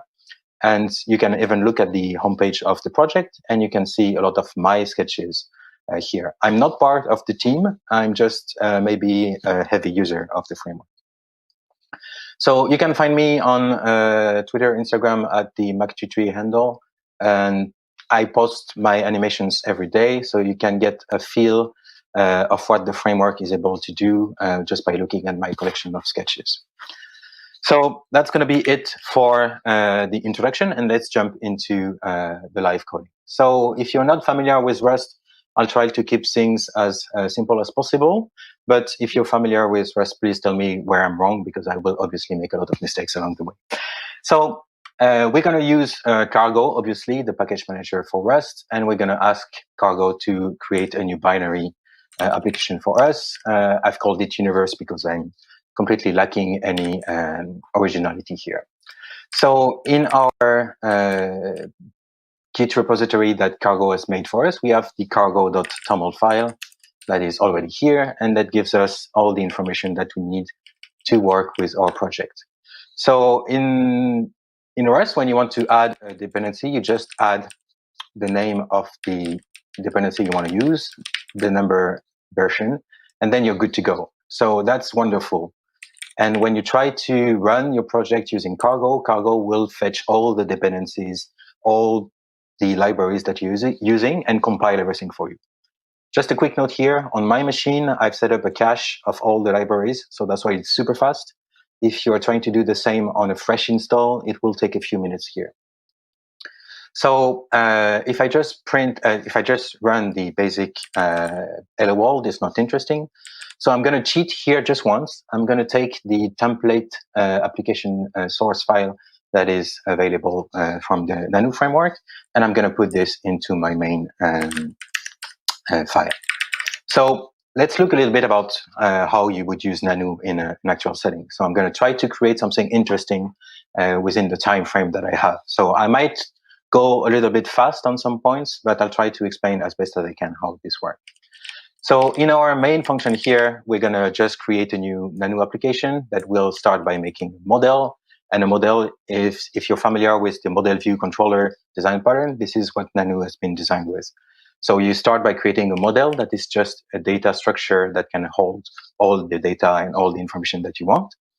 Then I'm asking Nanu to update this model every time we need to refresh the screen. And then finally, in the view function, we are able to show a representation of our model to the screen. So now that I have this in my main file, if I try to run this, we'll hopefully get something that looks like this. And this is the beauty of using a framework like Nanu.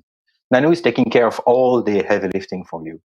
In the backend, it's using the latest graphics technology. So it's using here Metal via WebGPU. So if you've heard of WebGPU, you're in good shape. It's basically the future of the graphics API, where you're trying to use the GPU to their fullest, and you're not held into the past. You also have window management. You have event handling. Everything is done for you. And the nice part about Nanu is that Nanu is not hiding a lot of stuff behind a complex structure that you're not able to access to. So if you really want to, you can get to the gritty inner working of the framework. So we're going to try to modify some interesting parts here. So I have here my background colors. I'm going to say it's black. I want to draw a circle. So we use the ellipse function. And I'm going to just offset my ellipse here. So to make it a little bit easier to see, I'm also going to resize my window to a bigger square. And when I run this, I should get a black screen with a white dot just off center. So this is how you would start working with the framework. You would start to use the existing function and try to work around this. So let's do a little bit more introduction stuff. I'm going to try to do a circle of circles. So I'm using a for loop here. In Rust, you work over ranges. So that's how you define ranges. I'm going to define the angle as my I value here that I need to recast as a float, because it's not a free operation to cast a variable into a different type. So I'm dividing it by 10, multiplying it by tau. You should never use pi, by the way, side note. And I'm just saying, if you remember your basic geometry classes, I'm now asking Nanu to draw 10 circles that are laid out over a circle. And we should get something like this. We have our 10 circles that are arranged in this simple circle here. Now, if we were not using computer codes, we would not be able to do animation. So let's add time into the mix. So I'm going to define time using this elapsed frame functions. Of course, Nanu can give you the time as the amount of time that has been elapsed from the beginning, but I prefer to use actually the number of frames, because when you do heavy stuff, it's easier when you are just rendering frame by frame. And I'm just going to add the time value to my angle here. And so far, so good. The compiler is agreeing with what I've been doing so far. And that's the power of Rust. If the compiler agree with you, then you're good to go. You're pretty much sure that your code will run very fine. So that's really the basics. How do you work with the framework? You just have a lot of those functions that are designed to be written in this, where you add more stuff at the end of whatever you're doing. And then we're trying to go from here to a little bit more complex example, where I'm going to add a little bit more interesting pieces here. So in order to do this, I'm going to define a new structure. I'm going to define something that I will call things, because yeah, it's going to be interesting to just work with things. And I'm defining those things are just having a position for now. So they have a position. So I'm using this vector2, that is a two-dimensional vector, the way you would represent a point in space. And then I'm going to define the constructor for my thing. And this is going to be a public function that I'm going to be calling new. And this will take another vector as its input, and it will return self. So self is the keyword that you use in Rust to represent the structure that you're working with. If you are using JavaScript, you might think that this is similar to this, but no, this is far better than this. So hopefully you find my humor pretty bad when I'm doing those kind of weird references to bad JavaScript. So here in my constructor, I'm just declaring a new struct, defining its position to be P. And in Rust, when you're not using the semicolon at the end of a logical line, then it returns that. So that's how this function is returning my thing. So now I have my structure here that is defined, and the compiler is not complaining. So if I were to run this, I will get my circle again. And since I'm not doing anything with my things right now, this is still the same. So I'm going to use my model here to store a lot of those things. So let's say that in my model, I want to have a dynamic vector of my thing. So that's how you would define a vector of type thing in Rust. And when I'm just initializing my model, I also need to put my things here. And I need to define what things is. So I'm just going to say that thing is going to be a new empty vector. I have no errors right now. And that's the power of the compiler here. I'm not declaring the type of things, because if I'm using things in my model, it can only be a vec of thing. So the type here has been inferred by the compiler to be a vec of things. So if I'm still not putting anything in my vec, it's pointless. So we're going to try to add one element to our vector. So I'm going to define a new one. I'm going to try to put it at the center, just using the macros that Nanu provides. So here I have the vec2 function that just creates a point in space. And I'm trying to push that into my list of things. And now, here we have an error. And I'm going to show it on the left screen so that you can see it better. This is something that you will encounter a lot when you're working with Rust in the beginning. Rust is going to make sure that you are really willing to do the things you are asking it to do. And here, I'm asking it to mutate the things. And when I'm declaring things here, I'm saying this is by default an immutable variable. So Rust is saying, you're trying to mutate something that should not be mutated. And that's where the safety that people associate with Rust is coming from. The compiler will complain a lot about what you're trying to do and will guide you to make it safer, in a sense. So in order to solve our issue here, we're just going to declare things as immutable. And then everything is fine. It works. We can still go on and compile things. So I'm going to represent my model now. So I'm going to get rid of my for loop here. I'm not going to draw this bunch of circle. I'm going to iterate over my list of things. So I'm going to start by asking an iterator over my list of things. And I need to rename the variable name, because if you are not using a variable in Rust, Rust will also complain that you're not using the variable. And that's a potential for errors. So if you want to get rid of this warning, you need to use an underscore in front of your variable name. So that's why you have here an underscore. So if I erase this, the compiler is happy. It's able to find my thing. So I'm going to draw an ellipse right now. And I'm going to put it at the position of my thing. I'm going to say it's going to be a smaller one. Let's say 5 points. And I want it to be white again.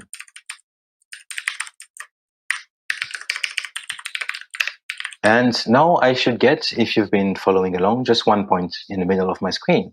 And that's fine. That's what we wanted. And it's boring. Yes, it is. That whole thing starts by being boring. And then we add more until it's interesting. So we're going to add a lot of those things. So I'm going to try by adding a constant here. So I'm going to say the number of things is going to be inside char. And I say, let's go for 2,000 of those things. And I'm going to iterate over the range of those things. And I'm going to add a bunch of new things all over the place. So if I were to run this right now, I would have 2,000 things at the center of my screen. So it's not really interesting. So we're going to spread those things evenly over the whole screen. So for this, we're going to use the random function. So let's say random will return me a float between 0 and 1. So I'm going to center this, and I'm going to multiply by the size of my screen. So let's say this is what we want. And then, oh, the compiler is complaining again. Let's look at the error right now. So the compiler is saying that it cannot infer the type that is required for using the function random. And that's also, again, a nice feature of Rust. You can have multiple definition of the same thing, but when you need to specify, you need to be really explicit about which version you want to use. Because when you're saying random, it doesn't mean that you want to float. It could be a bool, it could be an integer, it could be anything else. So you need to use this slightly non-familiar syntax for me at the beginning to ask for the specific version of random that you want. So this is going to ask for a float that is between 0 and 1. So if we run this, we should be fine because the compiler is not complaining. And then we got our bunch of points that are shown all over the place. Boring again, we'll get to the interesting part soon enough. So I hope you've been following along so far. I'm just creating a lot of things here in my model. And in the view function, I'm trying to display them. So now we're going to add movement. We're going to try to work with the animation part of what makes creative coding interesting, especially for myself. So when we are looking at our code right now, you might think that in your loop here, you could be able to just do, okay, I want to move the position of my things just by a small vector. But the compiler is saying, yeah, no, you can do this. This is not how you're asking the code to do. We're asking to mutate our thing. We're asking it to change, but we don't have a mutable reference. We're not allowed to mutate this because when you ask for an iterator, you're not asking for a mutable one. So you would ask for a mutable one by using the itermut function. But the problem is our model right now, when we look at in the definition of the view function, we're only having an access to immutable reference to our view, to our model. And that's by design. The people behind Nanu are following the model view controller pattern, and you're not allowed to mutate your model in the view function. The view function should only represent your model. So if we want to modify our points, we need to use the update function. So it's going to be cleaner in a way where everything that is related to modifying our model is going to be in the update function, and everything that is about showing it is going to be in the view function. So I'm going to clean my view code so that it's back to showing the ellipse. And in my update function, I'm just going to ask to mutate my things and make them move just slightly to the right. And then now I have points moving to the right. It's super boring again, but we'll get to the interesting part. And I hope you understand why Rust is interesting to work with, because it will put a lot of safety checks for you when you're writing your code. So let's say we do not want to work with this weird slightly displacement to the right. Let's say we want to move things randomly. So I'm going to grab my random code here, and I'm not going to move by that much. I'm just going to move by just a few, just 1 pixel, 1 point wise per step. So then you can see maybe that my points are slightly moving, and it's called Brownian motion. It's the state of particles when they're moving in a liquid, for example. It's boring because it's lacking direction, it's lacking scale, it's lacking contrast. Everything is moving at the same rate, and it's not showing any particular points of interest. The tricky part about creative coding is finding interesting points in something that is procedurally generated. And I'm going to show you one way to do this. So when we're talking about pure randomness, it's not really interesting because randomness is boring. So we want something that has more meat than just pure randomness. And we're going to use for this noise. And noise, it's basically like gold in form of a mathematical function. So I'm going to define a noise function here. I'm going to use Perlin noise that is named after Ken Perlin, the professor at the NYU. And he actually won an Academy Award for his work on this. So I'm adding the noise to my model, and since noise is not by default included in the scope, I'm just putting everything that I need in scope using the use keyword. So now I have noise, and noise is a mathematical function that will return me a smooth random value when I'm trying to ask for something. So instead of moving my points around randomly, I'm going to move them along the value of this noise function that is there. So I'm going to get my noise generator, and I'm going to ask for the value of the noise field at the position of my thing. So I'm going to ask to create a new vector here that takes the position of my things. And since I want a two-dimensional displacement, I'm going to use three-dimensional noise. So that's a trick. You can always get interesting results because you have more dimensions to play with. The compiler is complaining again because the noise crate that Nanu is using is expecting doubles instead of floats. So this is going to be dirty. So excuse me for doing this right now, but for the sake of time, I'm going to do a dirty fix here by just converting everything to doubles as we need to, and converting them back to float afterwards. So now I should be getting points that are moving, not completely randomly, but just along this noise function that we asked for. And it looks the same. So this is a huge, easy to make a mistake in the beginning. It's because when you're dealing with noise is not designed to work along huge spaces. Noise were designed to work along very small spaces. So here, when we're talking about the range of positions that we're looking at, so share is going over the whole screen, it's too big. Noise has been designed to work with very small ranges. So again, I'm going to do a very crude fix to scale everything down to something that works with the noise function that we're using. And then suddenly we have structure, we have direction, we have movement, we have interesting things happening.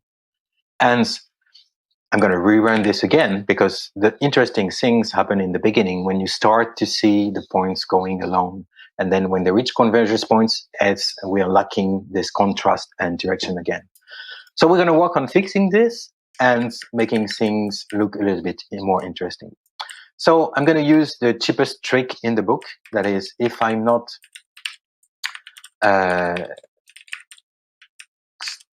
on the first frame of my animation, that is, if I'm not starting fresh, I will not erase the background before drawing the following frame. So this might sound complicated, but it's really easy. I'm just drawing over the previous drawing all the time. So suddenly we see those lines that are moving around, and we see history, we see the past. So we get a feel about what was happening before, and it starts to look interesting as an image by itself, but the animation part is lost. So the second trick that you will use all the time when you're trying to do something like this is you're not trying to erase the past, you're just trying to give a slight hint of the past. And in order to do this, we're going to just draw a black rectangle. So in Nanu, you would use something like this to define a black rectangle. That is, if you're following along, I'm using a very transparent black. And this looks like this now. So I am drawing over my animation with something that is almost black all the time. So I get this fade to black effect for free, basically. And this is where Nanu shines, because Nanu is using float precision for colors, but not for the whole color itself. For every channel, for each channel of color information, you have a floating point precision.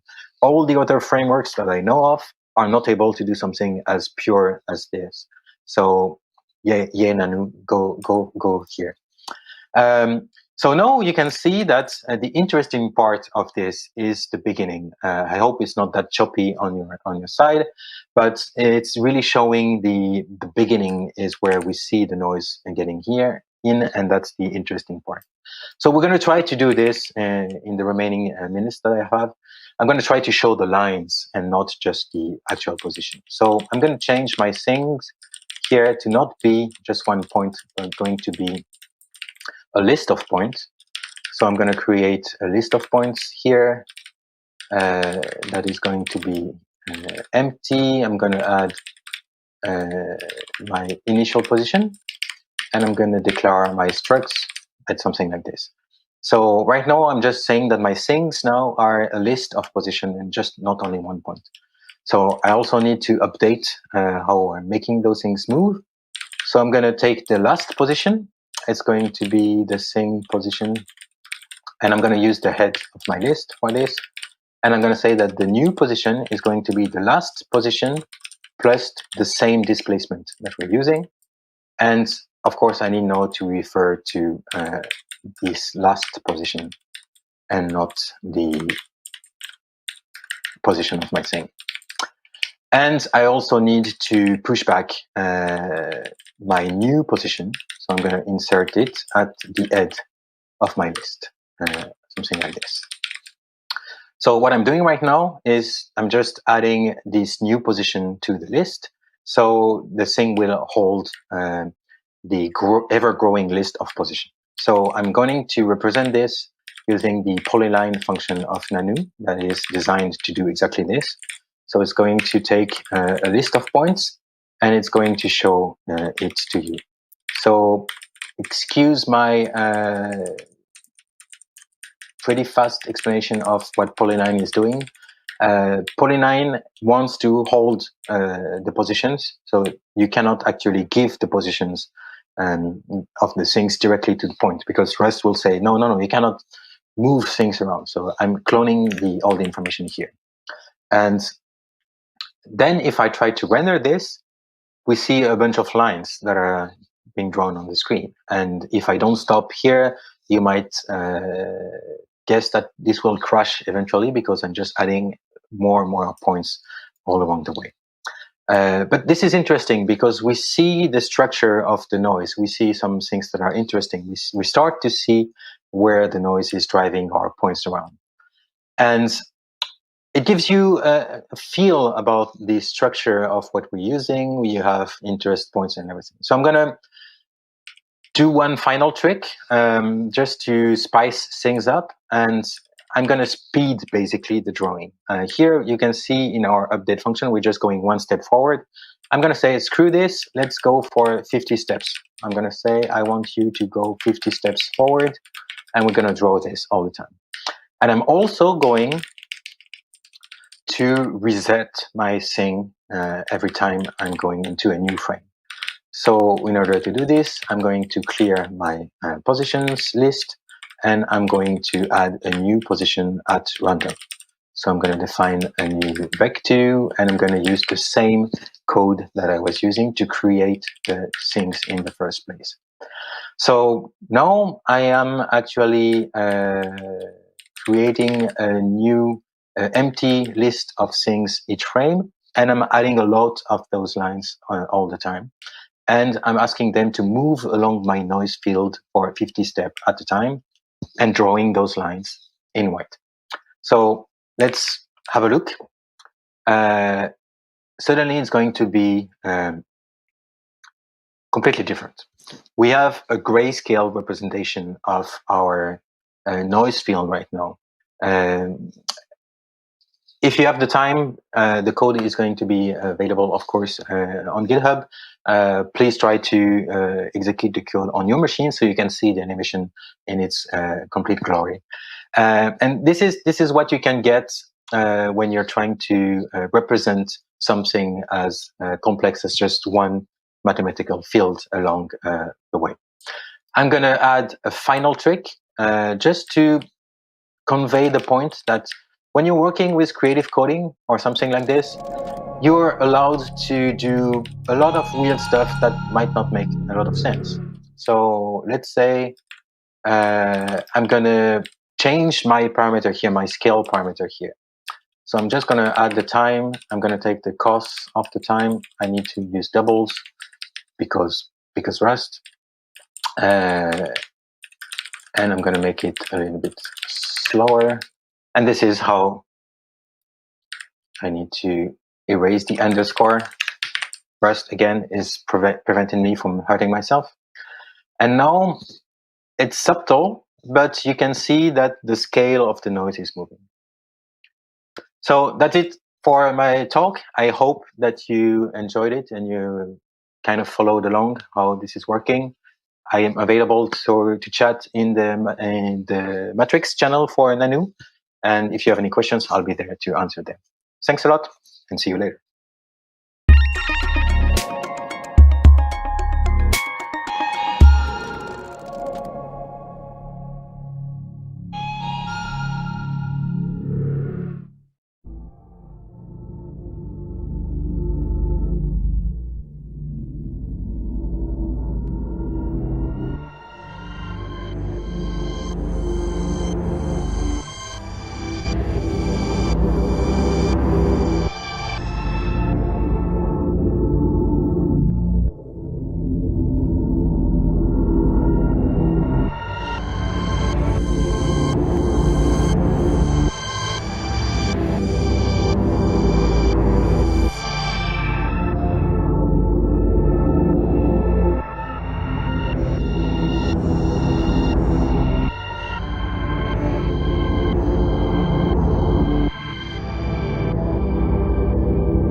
Hi there, I'm Harry Elisavakis, a game developer and technical artist from Athens, Greece.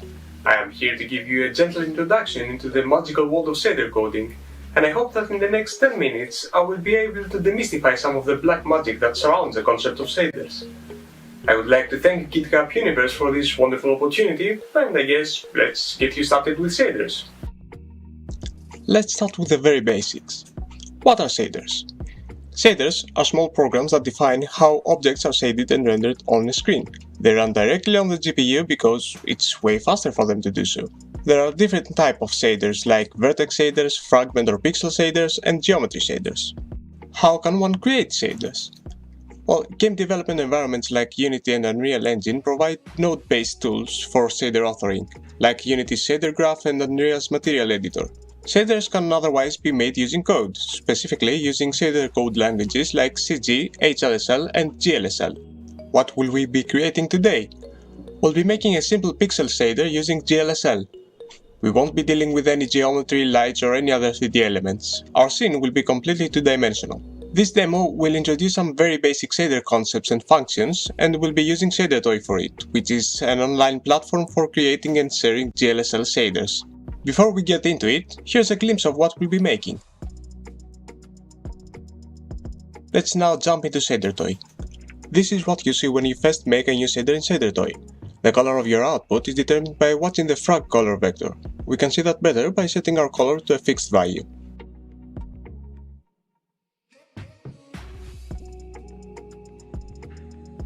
And now we have our color.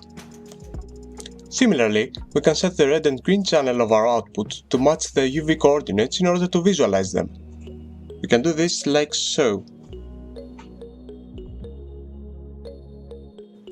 This way we can see how the UVs behave for each axis. On the bottom left corner, both components are 0, and on the top right, they are both 1. We can also see that the red channel which corresponds to the x-axis grows from left to right, while the green channel, which corresponds to the y-axis, grows from the bottom up. Something to note is that shaders have a neat feature called swizzling, which allows us to arbitrarily use components of other vectors to compose new ones. So this line could also be written like this. Or like this. Let's now see how we can use our coordinates to make the simplest shape we can, a circle. A circle in shaders can be drawn by measuring the distance of any point from the center of the circle. Using our UV coordinates, we can express that as the length of the vector which goes from the center to our current UV coordinate. Assuming the center of the circle is also the center of our UVs, we can write that like so.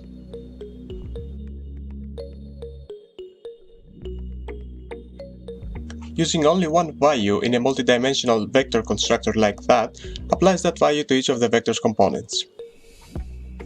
Let's see what this distance looks like. We're kind of successful, as the color gets darker closer to the center because the distance is closer to 0. But the shape is stretched, and that's because our aspect ratio isn't really square. We can fix this by multiplying the x component of our UVs by the screen's aspect ratio. Before we do that though, we need to bring our center to 0 by subtracting 0.5 from uv.x. After we multiply by the aspect ratio, we then add 0.5 again to bring our center back.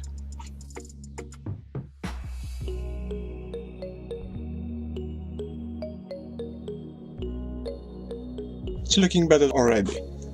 However, this is technically not really a circle, right? It's just the distance function that can produce a circle.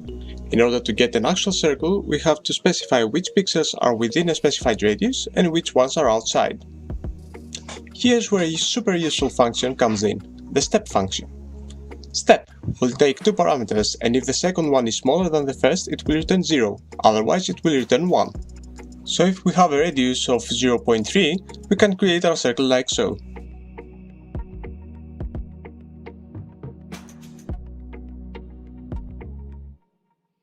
Now this is a circle, but this has the opposite effect because pixels closer to the center are darker, right? So to invert it, we can just invert the order of the parameters. This is what we want. Let's now see how else we can use math to get some interesting shapes and forms. We'll come back to the circle later. We'll be using a very well-known math concept, the sine wave. We can pass the uv.x to a sine wave and multiply it by some number, say 5, to increase the wave's frequency.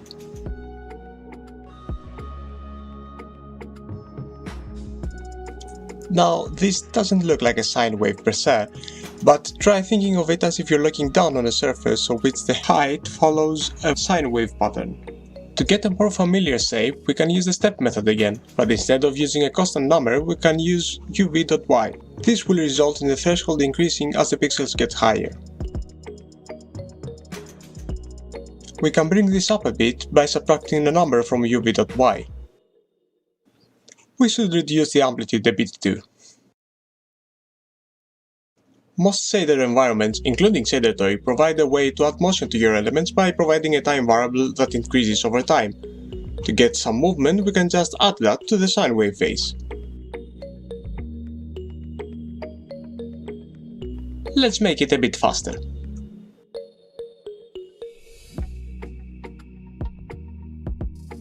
It looks good, but it's a bit too repetitive. So let's add another wave to get a more interesting shape.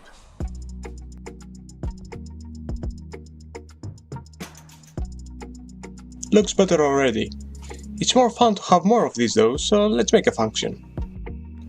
I'll just pass the wave generation code to the function and set the frequencies, speed and offset as parameters to that function.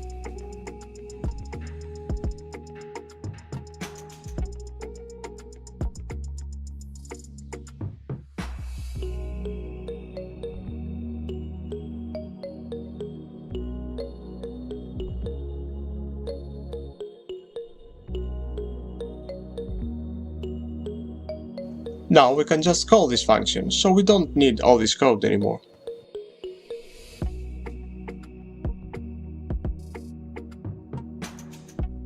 Let's add some more and layer them in a way to fake some parallax motion. To do that, I'll add 2 more layers that are offset higher, move slower with different frequencies, and have smaller values.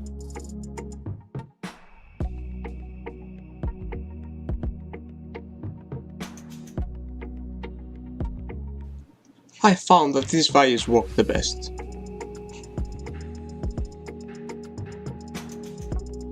We can combine the waves by getting the maximum of all the values.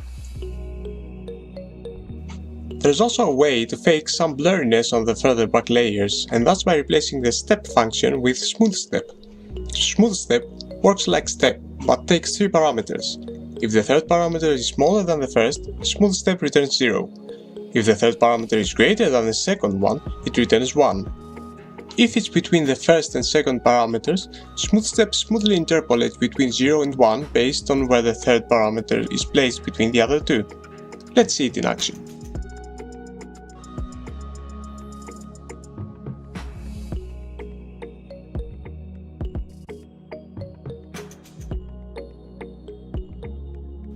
And we can now see that the edges have gotten blurrier. That looks good already, but let's add some color. We can set 2 colors and interpolate between them using the values of our waves.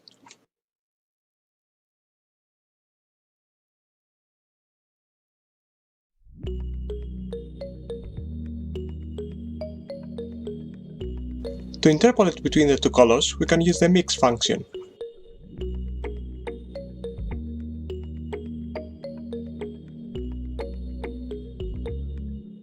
Mix, or lerp on other environments, takes 3 parameters and returns the value of the first if the third parameter is 0, the value of the second if the third parameter is 1, and it linearly interpolates between the values of the first and second parameters based on where the third parameter is between 0 and 1. Mix can also be written like so.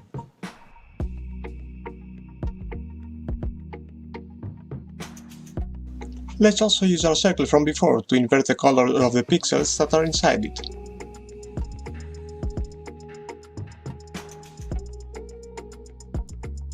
And that's about it. I hope you got a useful first glimpse at how shaders work. Thanks for watching.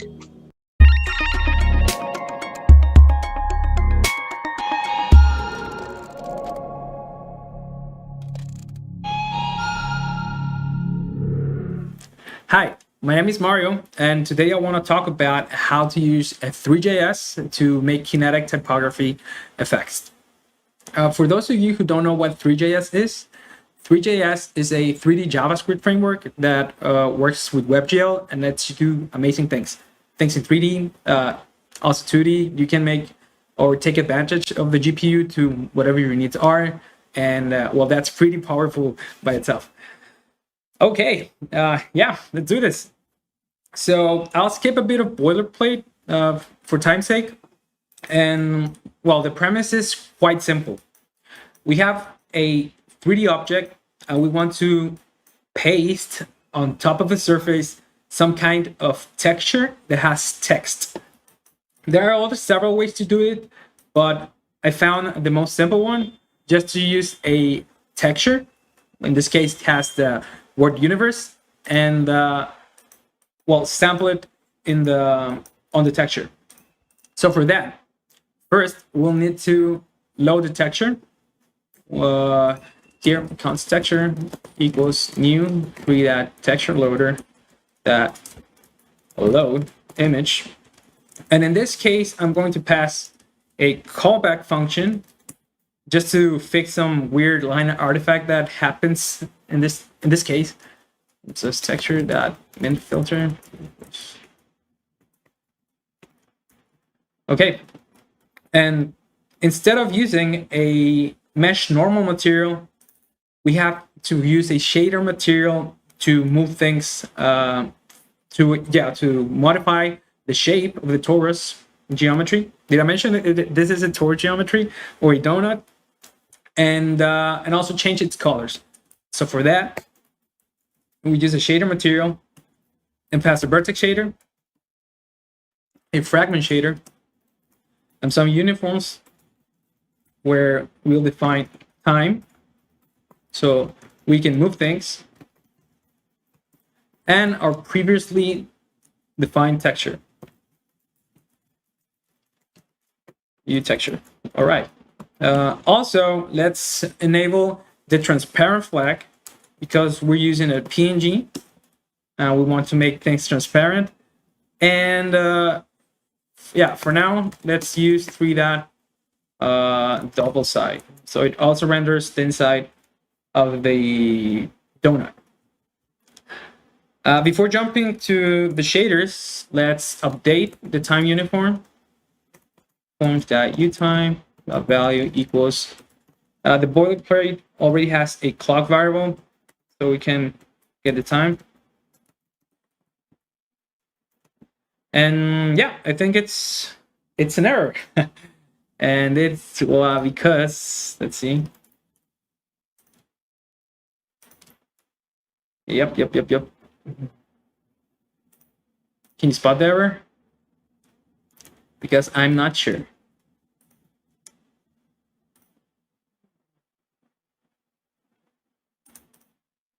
Texture is not defined. Of course it's not defined, so sorry about that. Okay. Yeah, all right. So we have now this red ring or donut, and let's jump to the shaders. So a shader is a program that runs in the GPU, like blazingly fast. And we have 2 types of shader we're interested for this.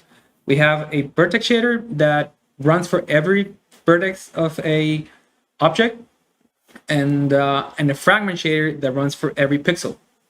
First, let's jump to the fragment shader so we can sample the texture on the surface. So for that, we do back4 color equals texture 2D. These are built-in functions from GLSL.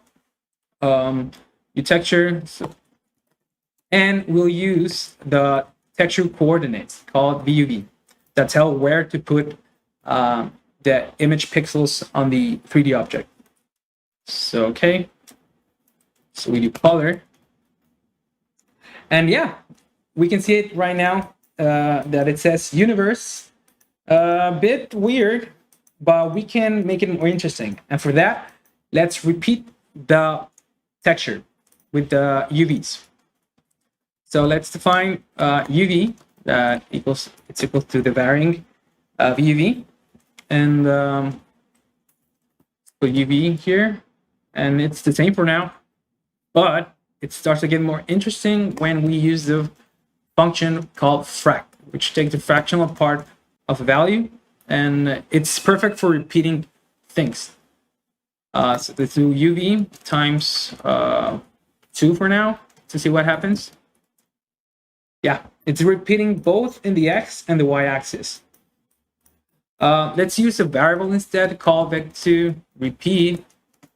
That's vector 2, and let's do something crazy like 6 on the x-axis, and 12 on the y-axis. So repeat, and we should see a lot of text. Oh yeah, it's starting to get better now.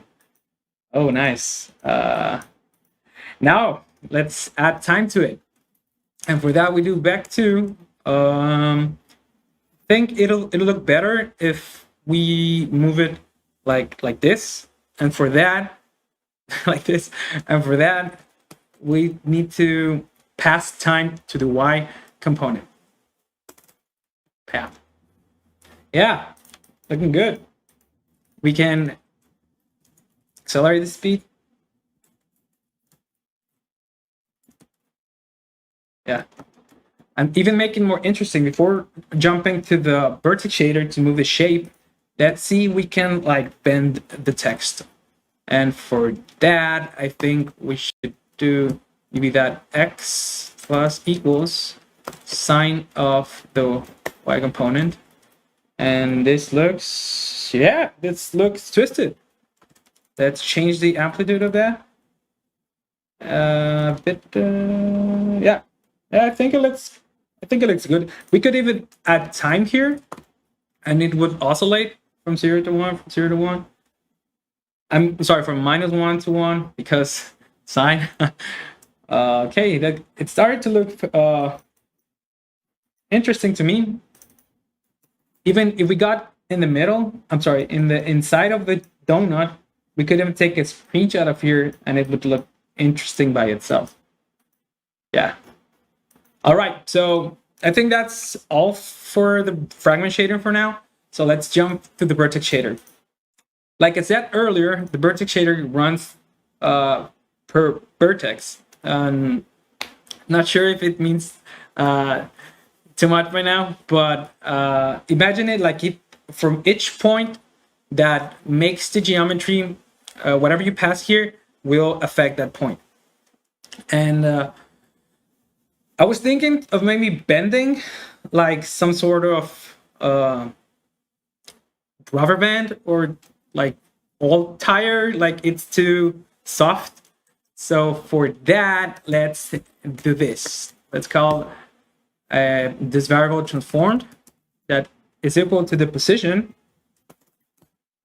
and let's use transform here, which should affect nothing for now. But when we do this, transform plus equals sine of position, that, well, transform this z component is plus equals the x for now, plus time, well, u time, yeah. You should see something more interesting now. Yeah, I like it. Let's do y. Let's do y. Oh, nice. Yeah, I'm starting to like the result. So you can imagine, you can tweak whatever you want here. And we're just using trigonometric functions for now. But you can see the possibilities if you use like noise functions and other crazy math stuff by itself. Let's see if we can add also the x component. Also, let's see if we could rotate the mesh, just to have another perspective for now. Mesh, the rotation that we have to rotate the x. So it's the math dot pi times, yeah, a little bit, 7, 8. Yeah, it's I think I'm yeah, kind of. Oh yeah. Yeah, I think, yeah, it's looking good now. in my opinion. So yeah, I think this is it for now. You can imagine, like, you can even just using one texture can get you like pretty far in terms of visual or aesthetics. Imagine if you could like replicate this, instead of using a torus, you could use a sphere geometry, a cone, box geometry, and having like thousands of box of geometries or instancing them could get you like a pretty interesting result. And well, this is just like a overview. I have another tutorial where I explain a bit how you can use, instead of just a fixed texture, using render targets, which lets you like dynamically change text. Imagine it as if you have a scene where you have text, and that text you paste it on the geometry, but that's another kind of soup. So that's it. I hope you like it. If you have any questions, let me know, and see you guys in the next one. Bye.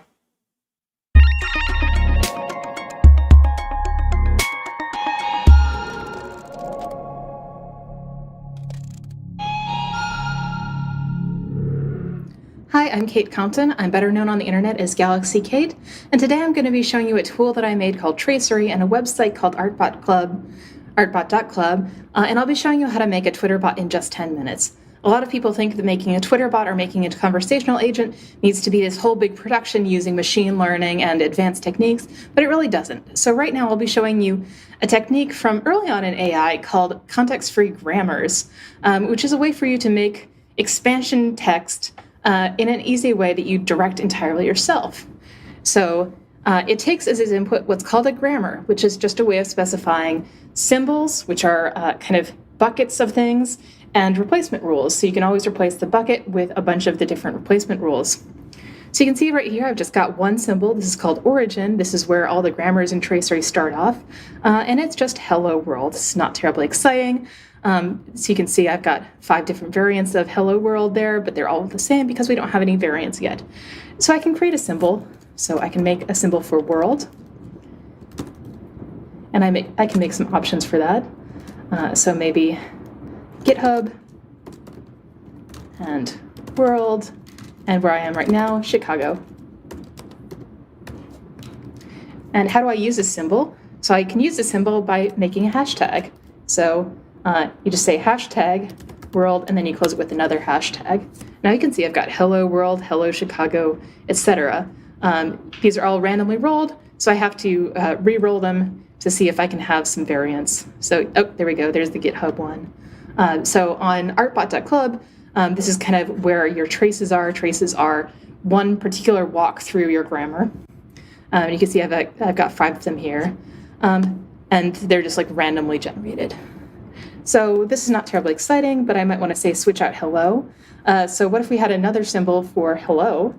So I can replace hello with hello in hashtags. And you can see that even though I haven't specified that symbol yet, Tracery is still okay with this. It knows that like sometimes you make a bot and you haven't actually finished all the stuff in your bot before you need to use it. So it's okay with just using placeholders right here. So you can see it puts those in the parentheses that I know how to edit, or that I know I have to go back and fix them. So hello world. And then I can go and say, all right, well, a couple different ways to say hello are maybe, hey, ni hao, hello, and hola. So now I've got hola, Chicago, etc. There's another neat feature in Tracery, which is you can have modifiers. So you might want to have hello, but I'd like to capitalize whatever comes back. So you can imagine, well, okay, maybe I can just do that here, and I can capitalize hey. Maybe sometimes I want to use this capitalized, and sometimes I want to use uncapitalized. And so Tracery has this neat feature where you can just do dot capitalize. So there's a number of modifiers like dot capitalize and dot s to pluralize things. And I'm trying to add in some new ones that are useful. And so you can see now I have got hey, ni hao, etc. But today I wanted to show you making a quick bot that I'm going to call tea and a compliment. So it's rough times right now. People seem to need a little bit of happiness in their lives. So I'm going to make a little bot on Twitter that gives people tea and a compliment. So the bot maybe says hello and capitalize, and then says, here is some tea and a compliment. You can see, again, I haven't actually specified these symbols, but it's happy to just roll with this. So I can say T is maybe, let's see. You can see I'm creating some more replacement rules. Cup of flavor tea. So you can see we can embed these and nest them as deeply as we want. And maybe some chai, and maybe a couple of matcha. All right, so we've got some different kinds of tea here. Let's see if we can get that flavor tea. Yeah, flavor tea. And so that I could specify some flavors.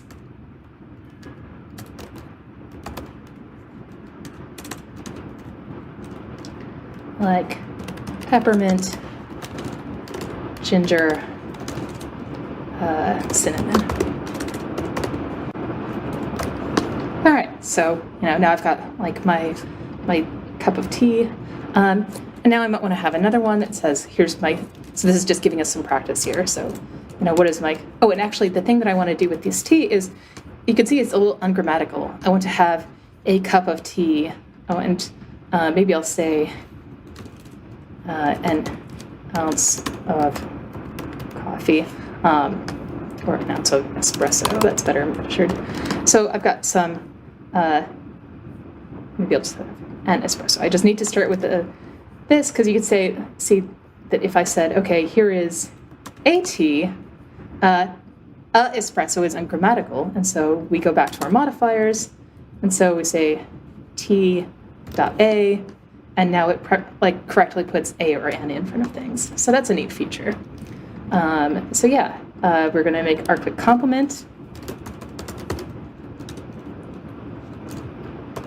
You have adjective, noun. And I can say maybe our adjectives, or let's do our nouns first. So our nouns are ideas, emotions, and let's see, eyes. So you have adjective eyes. So then I could have things like an adjective might be valid or lovely, maybe deep.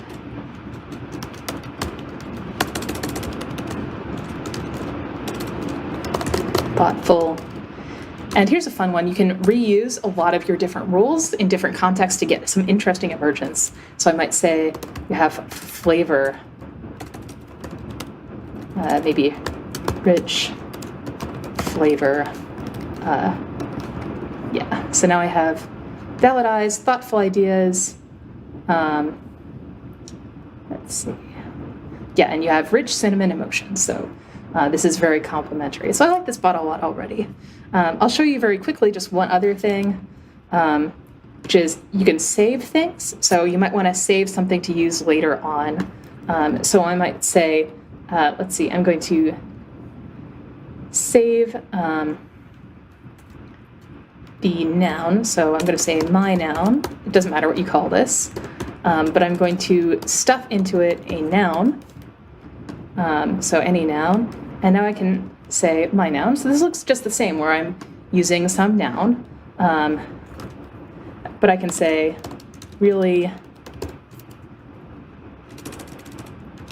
very adjective my noun.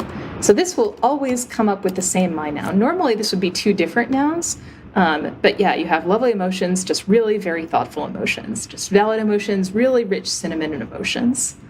So you can see that this allows you to reuse things multiple times, which is something you might want to do in bots.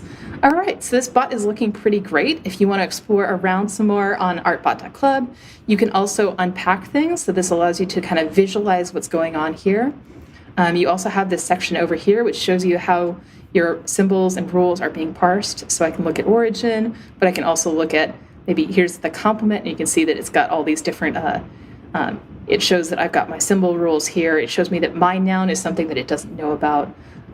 So that's just some more options on this Artbot Club site. But now I think we should actually put this bot on Twitter. Why don't we? All right, so I'm going to head over to Twitter in just a moment. Okay, the next thing that we're going to do is to create a Twitter account to host our bot on. So we need a place that our bot can post. I've already made one called Compliment T at Twitter.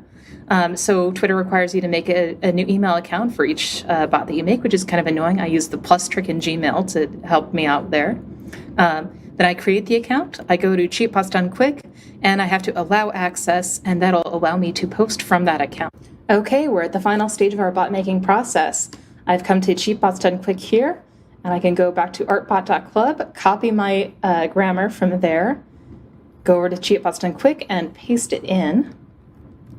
You can see now I've got some example tweets down there. I can choose one and tweet that.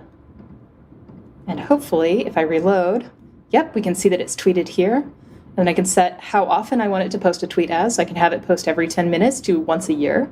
And then there's also a neat feature where you can say reply. So if people tweet at this bot, it will say hello and give them a tea and a compliment custom made just for them. So that's it. You've made a Twitter bot in just 10 minutes. So now you can go to artbot.club or Cheat Bots Done Quick and make your own grammar and your own Twitter bot. Good luck.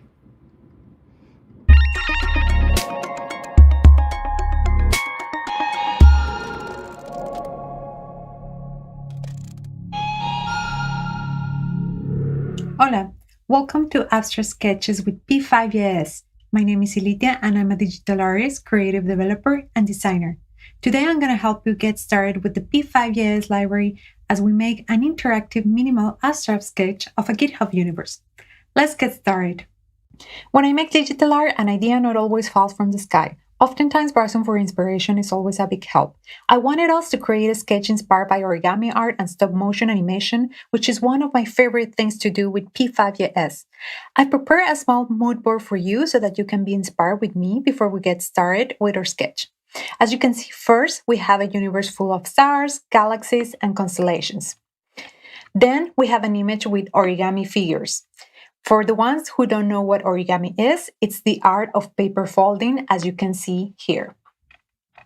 And lastly, we have a stop-motion animation example, where we see objects moving in small increments and being captured one frame at a time. We'll do something similar when we animate our sketch. Let's put our inspiration all together and start sketching.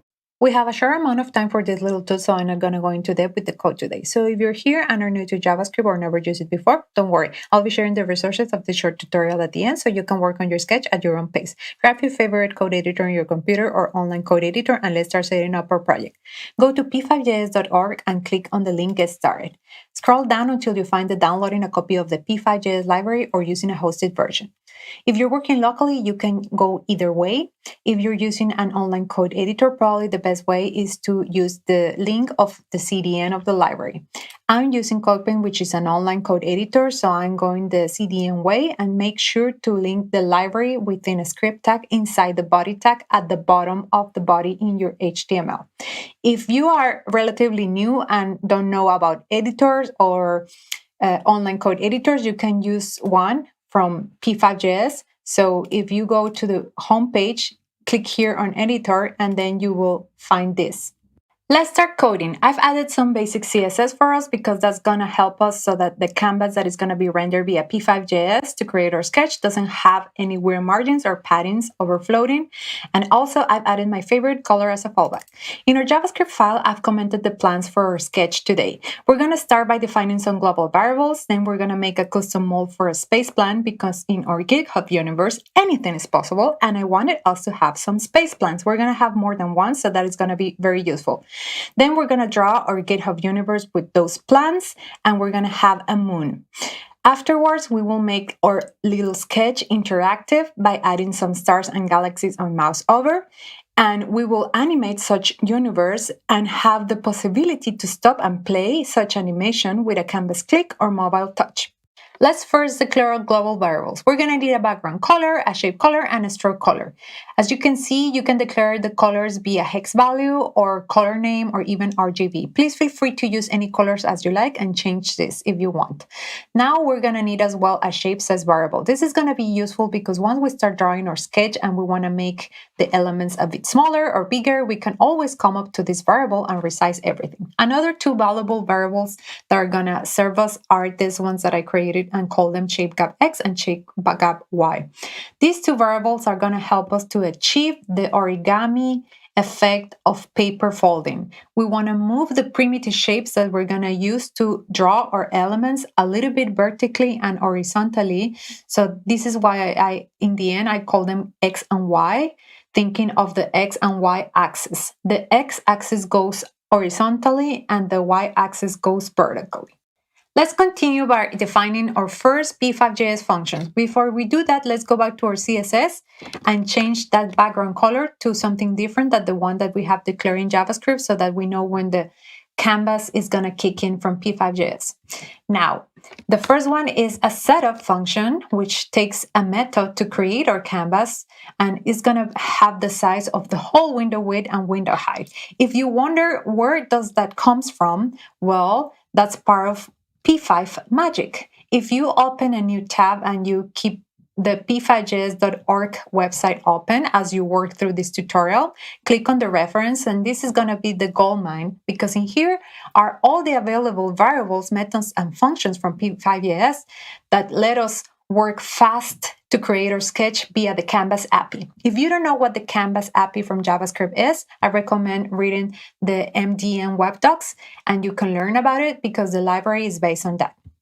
Now, as you can see, I use this method called created canvas, and this one you can find if you scroll down in the part of rendering. Here it is, create canvas, and here they explain this documentation is amazing because whenever you want to do anything, it tells you and it gives you example always of what you can do with it. And the following function that we need right now is the window resize. We are going to add this function just to make sure that once we have our sketch here, we will be able to resize everything and everything is going to be resized automatically for us. We're going to create now our custom mode for our space plans. We're going to do that via JavaScript classes. If you don't know what JavaScript classes are, I recommend visiting the MDN web docs to learn how classes in JavaScript work. Our JavaScript class is going to be called plant. As you can see, our class is broken into three sections. The constructor method is going to allow us to customize each plant by choosing a leaf size, a leaf count, how many leaves do we want that our plant has, and a position on the x-axis. Then we have two functions that I created for us. One, I call it spot because it's going to help us to find a spot for a plant on the ground on the x-axis. And the second function that I created for us is the one that is going to create our plant. There are four functions in our class that we didn't create that come from P5.js. The first one is the translate function. This one is allowing us to move an element in the X and Y axis, and we're not using the third value set because we are not drawing in 3D but in 2D. The other one is the triangle function. This is allowing us to draw a triangle via the Canvas API by entering the parameters of the size of the triangle. I already did the math for us, and as you can see, I drew two triangles because each plant is going to have two leaves and it's going to expand vertically to choose the size of the plant depending on the leaf count. The other two functions from P5.js that I'm using is push and pop, and we're going to need those, and I will explain that later. Let's draw our first plant into our sketch by using the function draw from P5.js. As you can see, it's going crazy because the function draw is iterating several times, and in order to have only one plant, we can add a background color, and then each iteration is not only going to draw the plant, but it's also going to draw the background. And it's going a little bit too fast to my taste, so we're going to go back to the setup and tweak the frame rate. Normally, the default frame rate from P5.js is 30, so we lower it to 4, and now we have this stop motion animation effect I talked about in our mood board. Also, you can already see that our plant has this folding paper effect looking like origami, and it's in here where you can customize. For example, maybe you actually don't want to have any color in your plant, maybe you only want the wireframe, so then there's this function from P5.js called no fill. maybe you want to use another fill color.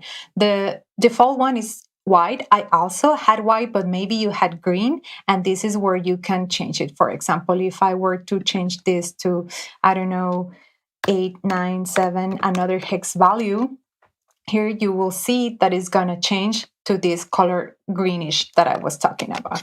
And now also you can decide if maybe you don't want a stroke, for example, and maybe you want to only have your plants fill in, but without stroke. And the stroke color can also be customized. It's the same. The default is black, but if you wanted it to, for example, make it blue, you could totally change the variable, and now we have a different stroke. So just come back to your variables and change and adapt as you wish. And also the stroke weight, you can choose if you want thicker or if you want the default, which is 1. Let's add more space plans into our little universe. I already moved everything to a function expression here in our JavaScript, and it's very easy to create our plans. You can see that you can choose how tall you want your plants to be and how wide the leaves or how thin. I also wanted us to have a moon in our universe. So we do that via the circle function from P5.js. And I created 8 circles to represent the real 8 moon phases via the stop motion animation that we have going on in here. I wanted to show you real quick what push and pop does. Let's comment that out and see what happens with this triangle that we were translating. We see the translation happening differently because the translation is taking place after the other translation that we have previously done. Push function saves the current drawing style settings and transformation, while pop restarts the setting. So I wanted to have this translation on the second triangle independent from the other translation. This is the reason why I'm using it often when I don't want the translation to be dependent of the previous one.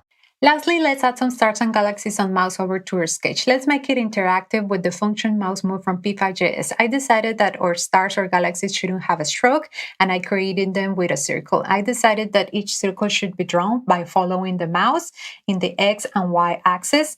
And as you can see, the stars are randomly different sizes. I'm using the random function from P5.js, which takes one value, which is the choices, or you can set up a minimum and maximum value. As you probably already noticed, and I forgot to tell you, is that we were using already the random function on the moon, and also when we created our plan, as we were translating the x-axis randomly from one value to another in order to create our stop motion animation effect. We implemented a way to draw our stars and galaxies on mouse over, but we see them disappearing every time we move the mouse. This happens because the function draw from P5.js resets the function mouse move every time it's drawing again or sketch. We need to find a way to stop the drawing function from P5.js to continue so that we can draw our actual stars and galaxies. In order to do that, we can use the mouse press and touch start functions from P5.js. We will use both because the touch start function is going to allow us to interact with the sketch in touch devices. I created a function expression called toggle draw for us so that we can use it in the mouse press and the touch start functions from P5.js. This is going to allow us to stop our animation and draw our stars, or reset the stars that we draw and loop back to our animation. We're using 2 functions from P5.js to achieve that. One is called no loop, which is actually stopping the drawing function from P5.js. And when we want to redraw, we call the loop function from P5.js.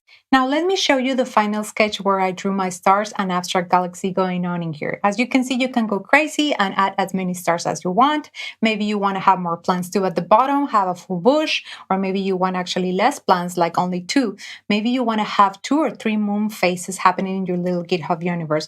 Really, anything is possible and you can do as you want. Feel free to share your work with us if you want on Twitter and Instagram by using the hashtag GitHub Universe, and you can tag me, I'm Ilitia_net. I'll be happy to see what you came up with in this little tutorial. I'm also sharing with you the link to the resources of this tutorial, which is a GitHub repository where you will find everything that we did today so that you can practice after this tutorial at your own pace and create your own abstract sketches. Thanks for being here, and I hope that you learned something new today.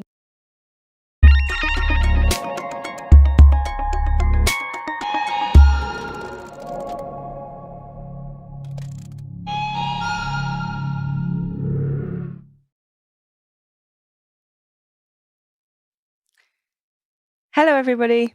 It's lovely to be here. My name's Ruth, and I'm a creative coder based in the UK.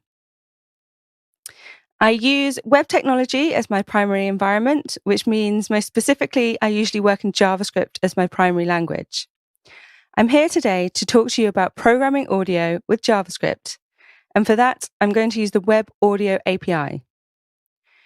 This is one of many web APIs which come out of the box within a browser environment. So if you build websites or web apps with HTML, CSS, and JavaScript, there's a lot of APIs at your disposal. Things like geolocation, device sensor control, browsing resource management, and media APIs. You can find out more on the MDN Docs Web API page. So back to audio. Let's address one thing very quickly, and that's audio on the web. People are not keen on that. However, with the rise of games, XR experiences, and art, audio plays a huge role. So having a good low-level API to create and manage audio is very worthwhile. There's a lot of functionality within the Web Audio API. I have 10 minutes of your time, so I'm going to give you a quick demonstration. One thing to understand about the API is it works around the concept of nodes. Each bit of functionality is a node. There are input nodes, ways of loading or creating sounds. There are modification nodes. These make up quite a bit of what you can do. You can adjust volume, apply filters, add echo or spatialization. You can even analyze the sound. Then there are output nodes. By default, the sound is output to the speakers, which by and large is how you'll work. But you can also output to buffers and files. Here I've got a web page with a button on it. Here is the HTML. I've got a button. I've added some styles to it with the CSS. But what I'm going to show you is how to make a sound when we press that button. So we're really interested in the JavaScript here. I've grabbed a reference for the button and added a listener for if the button is clicked. The first thing that we need to do before anything else is create a context. This gives us all the functionality of the audio API. The audio API only allows sound on user gesture, i.e. the user must interact with the page to play noises. This means you can't autoplay them when you load a website or app, which is a big pain point with audio anyway. So in our case, this means we can start it once the button is clicked. The way we do that is checking the state of the audio context and resuming it if it has been stopped. I've already created a name for our function. We just need to call it within that click code.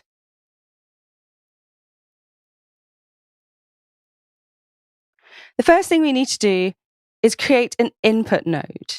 Now, there are a few different types of input nodes to the Web Audio API. You can load a file.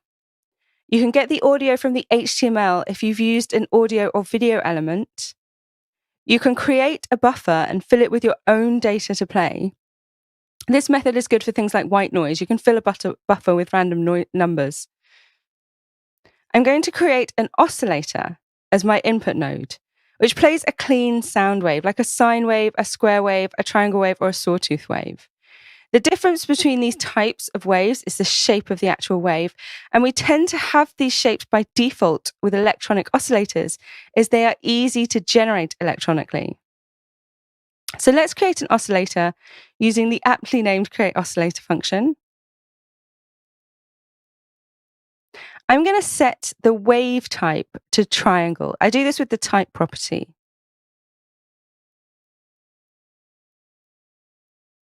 We want to start and stop the oscillator, for which the oscillator gives us methods. So we do oscillator start and oscillator stop. We'll add a parameter for when we want to stop the oscillator. It takes in the time it wants to stop. In our case, I'm going to be 1 second from when we start it. To do this, I'm going to use the audio context.currentTime property, which returns the time in seconds since the audio context was instantiated. In this case, I want the oscillator to stop 1 second after this code, which means I just add 1 to this property. One important step, which is easily forgotten, is connecting our nodes together. This is called connecting the audio graph. We need to connect our input node to our output node. By default, the destination property is the speakers. So we need to do nothing else here. Now we should be able to play our oscillator by clicking on the button. Great. Let's add a couple more things to make that sound a little bit more interesting. Let's change the frequency of the oscillator. The frequency is the pitch, so whether it sounds low or high. By default, it's 440, but let's make it a little bit lower.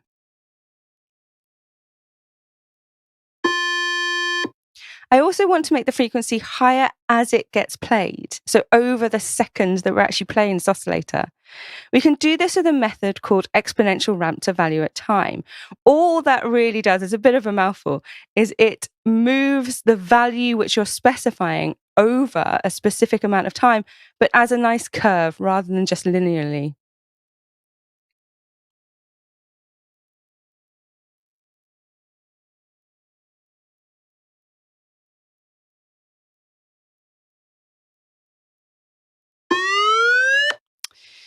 Now that sounds a bit, how should I put this, forced. Let's also drop the volume of the sound too, so it tails off as we play it. I'm going to do this by creating a modification node for volume. It's the gain node with the Web Audio API. So let's create our gain node. And not forget to connect it to our graph. We can chain our nodes with the connect method. So here I can say my oscillator is connected to my gain, which is then connected to the destination, to the output. On my gain node, I'm going to use the same exponential ramp to value at time. It's available on most audio node parameters within the Web Audio API. So we're shifting that value in a nice curve over time. I want the value to be almost naught and the value to be just under a second. So it's just tailing off nicely. Let's see how that sounds. Pretty good. It's worth noting here that there are quite a few different modification nodes that you can play with. There's a wave shaper node, which changes the shape of the wave. There's a convolver node, which gives you echo effects. There's filters, which can cap or allow specific frequencies through. There's spatialization. There's plenty to play with, but this is just a very quick introduction because I'm nearly out of time.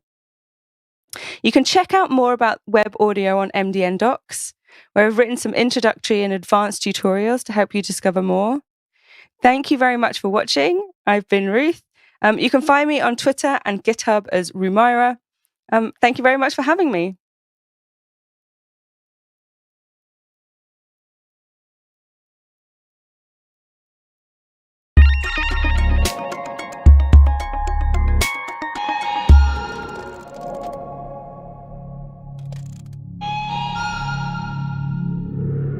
Welcome to this 10-minute run-through of ModV. What is ModV?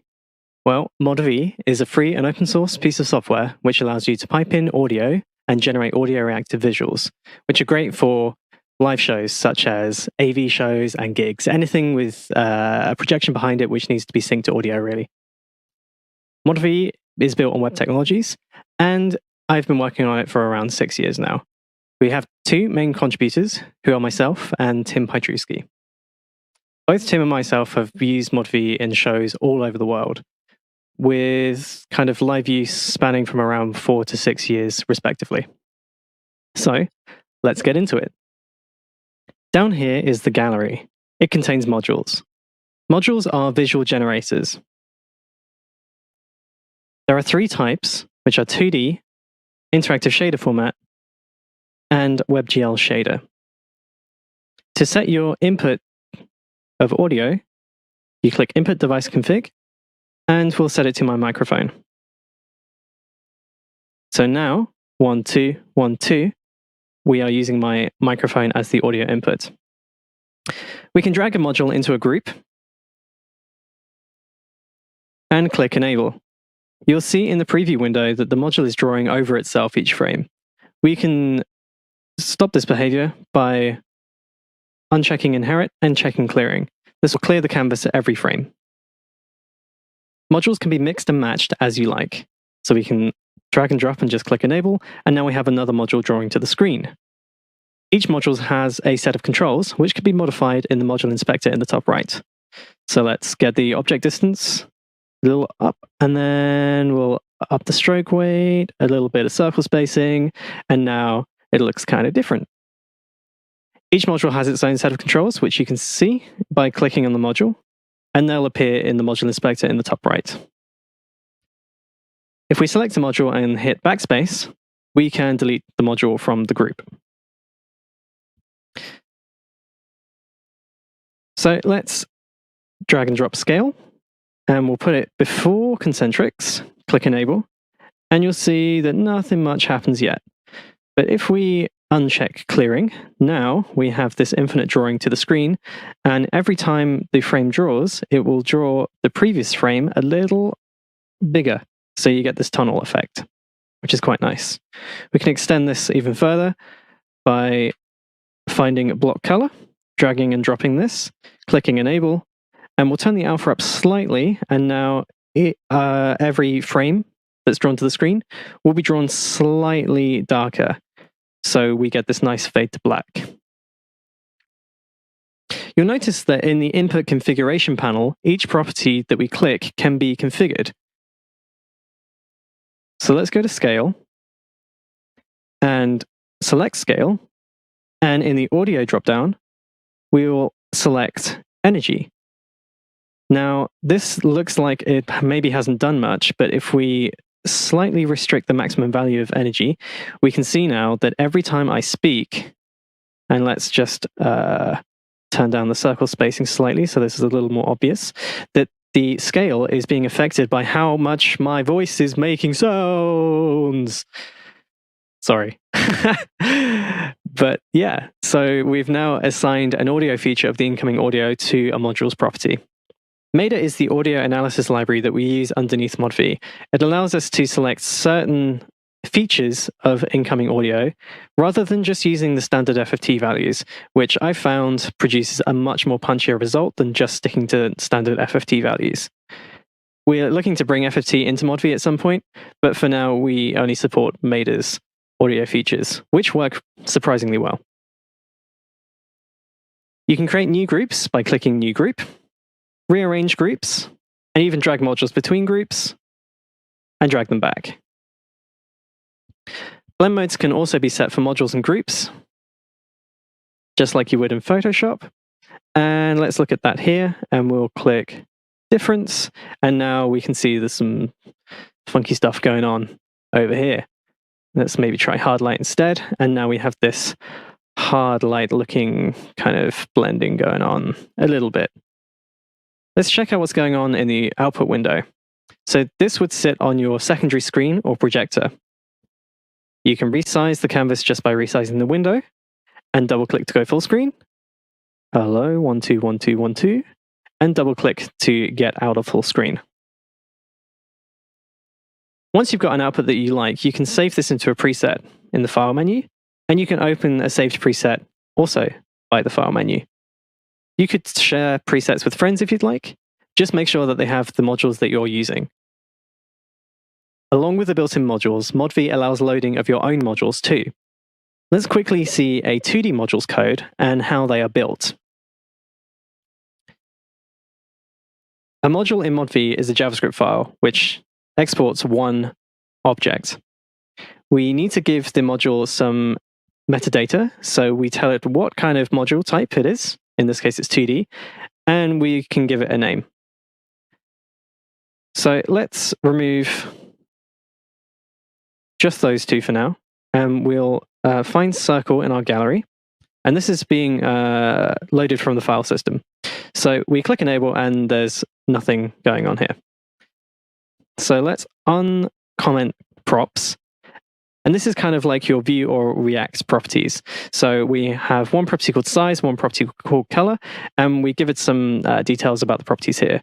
So it's an integer, it's default 20, minimum should be 0, maximum should be 100, and it should always be 0 or above. That's ABS, absolute. And the color is type of color. So we'll save that, switch back to ModV, and we'll see that we have size and color properties enabled, but it's still not drawing anything to the screen.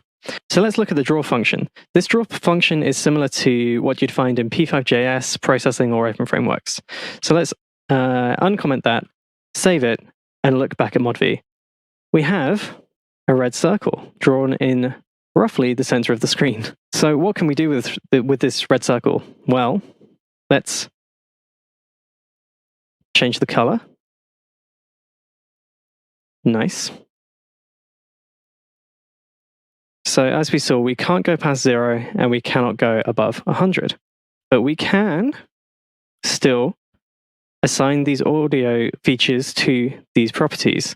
So this is a little quieter. So we're just going to turn up the maximum on our audio input. And there we go. We have a bouncing green circle. Super interesting. But there's more that you can do with ModV than just bouncing green circles. So to show off ModV, why don't we have a little jam? I'll be using music written by myself, and all of the modules used to create the visuals will be default modules found in ModV. Let's take a look.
ModV is a long-term passion project of mine, and we're always looking to improve and add new features.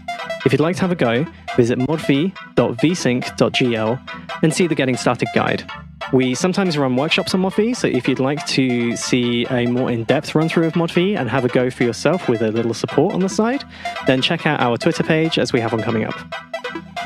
If you notice a bug or you have an idea, PRs and suggestions are more than welcome. I hope you'll check out ModV and even use it at a live show. I've been Sam Ray. Thank you.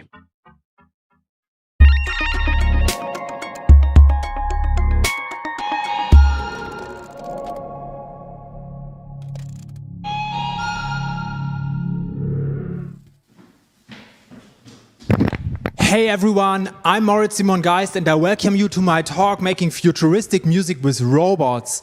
I'm super happy to be here at the GitHub Universe conference. Actually, I'm not here, I'm more in the internet, kind of here. I'm in Dresden, Germany in my workshop, and this is a good thing because I'm surrounded by all my robots. I brought several robotic systems here, and in this talk I'm gonna be talking a little bit about how to make music with robots, what that actually means, because I'm a robotic musician, how to create, build and play with them, and then I will also talk a little bit about how to perform with them, and I'm also giving a small performance. So let's get started. I'm a musician, robotics engineer, and hacker, so more of a hardware hacker type. And a lot of times, often people ask me, hey Moritz, what are you actually doing as a robotic musician? What does that mean?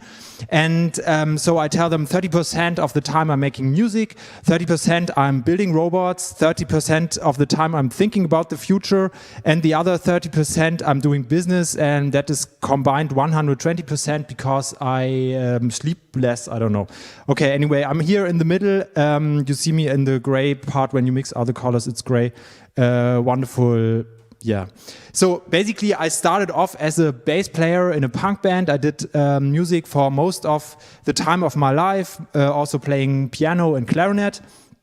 And then I thought, okay, making music is actually not such a good way to earn money, so I studied something scientific. I studied electronical engineering here in Dresden, and I went on the route for making really scientific things in semiconductor science. But I soon realized that to work in an office and like have all these like research things around, that's actually not the thing I really wanted to do with my life. And so I thought, okay, I'm going to combine these two things. I'm going to combine the music and the scientific thing, and I started building music robots. I soon changed my student apartment into a big mess, and I put a lot of cables and things around there. And out of this mess came my first installation, which is the MR808. Maybe some of you have seen it. It's a huge installation, 6 by 4 meter. The lamp here is for scale. And no, not 6 by 4 meter. That's too big. Like 2 by 3 meter. That's the size. And it's basically a replica of the 808. The 808 is, of course, the TR-808, one of the most iconic drum computers in the universe, brought to market in 1981 by a Japanese company. And I thought, okay, I'm going to replicate most of the modules there, and the idea was to have no electronics involved and to replicate all the sounds of this electronic drum synthesizer with actual drums and with small mechanics and small motors. So this, for example, here is the drum module with darbukas, and then we also have like a clap module. And you can definitely check it out in the internet if you want to see a video. It was viral in 2012 when the internet was still young and the installation was also still young because it's from 2012. The goals for the 808, actually I didn't have a plan, but like it appeared that the goals for the 808 would be to have a sound creation which is much more visual appealing. That means that you have like all these small things and they basically move, and you can really touch them and go there and just like do stuff. And this is something that you cannot do when you have like a computer, or which was really lacking. I started making electronic music a long time before I started building robots, but what was always lacking for me was like this touch of physicality, that you cannot actually touch something and it changes. So definitely another goal would be to have no more sound creation inside the computer, and also like this extension of creativity, because it's a very limited scope of sound creation. Actually, you have only the sounds that come out of this instruments. So maybe enough for the forewords. I would say now I'm starting my live set, and I will switch to my software of choice, which is Ableton Live. I don't know if you know the Fact magazine. They do something called a 10-minute track, track in 10 minutes, and I will do the same here. So maybe let's start off with the bass. When I play live, my first question is always like, what's the most important thing in electronic music? Bass drum! What's the most important thing in electronic music? Bass? Definitely. So we're going to start with bass. There's only one person here, Paul, which is cool. But of course it doesn't, I cannot play live this year, but it's fine. Okay, let's start with bass drum. The bass drum here is an old vinyl player, which I converted so that it's basically not moving anymore, but it's only hitting on the on this plate, on the cardboard. It's amplified with a little EQ, and then you basically have a wonderful bass drum out of like a small mechanical motor. Okay? The next thing is like a hard drive. Because I figured out a hard drive is a wonderful thing for making sounds. Apart from storing data on it, you can also cut them apart, then you can basically not access the data anymore, but it's really good for making sounds. So I have a few of them here. Okay, that sounds pretty nice. So I'm also in for guitar sounds. Let's see how this works. I'm controlling everything live here in Ableton. If I press one of these little blocks here, then there's a MIDI note triggered. MIDI is a format for controlling MIDI synthesizers. Probably all of you know it. And this is basically converted into electrical signals, and they are then transferred to the small instruments. So, okay, let's get started. The guitar. Nice. Okay. So, what we have here is a normal guitar, which I converted with like 2 robotic arms, or like arms with motors on it. They are then basically triggered by these notes. So I can also put a lot of notes, for example, like this. But that doesn't sound good. So I remove it. Let's get it. Let's get to it. Yes. Okay. Okay, what we also need is hi-hat, okay? We have like a standard hi-hat because I figured out that this is actually pretty cool. And I will also do like a small rhythm here.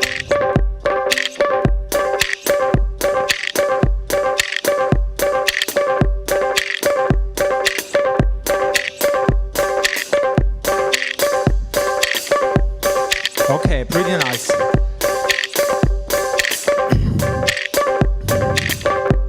Okay, so the thing with all these music robots, it's pretty easy to do something which is percussive, but it's very hard to do something which has to do with melodies, because with melodies you always need like a bigger instrument where all the tones are basically sounding kind of similar.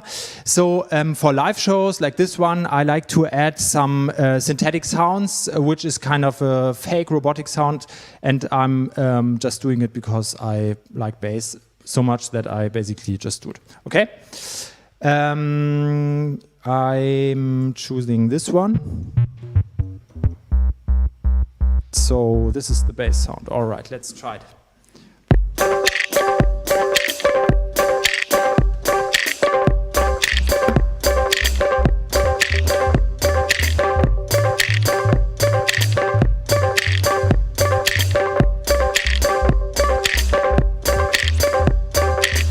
Oh yeah, pretty nice.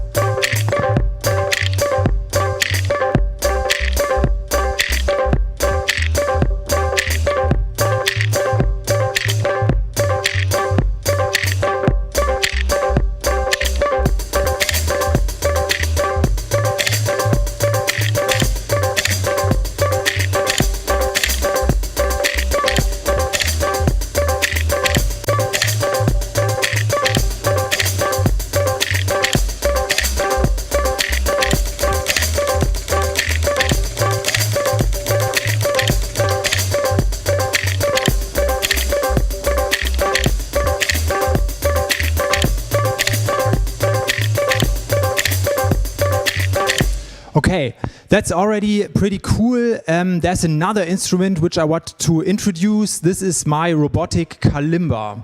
This is something that I developed in the last years, and it basically refers to an instrument which is like a normal African kalimba, like this one.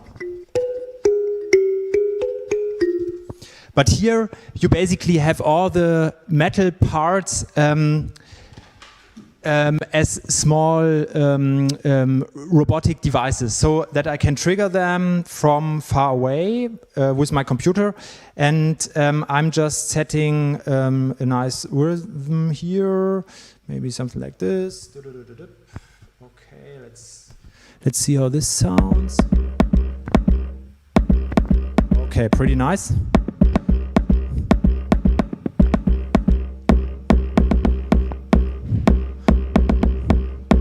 Oh yeah, pretty nice, pretty nice. Okay, cool.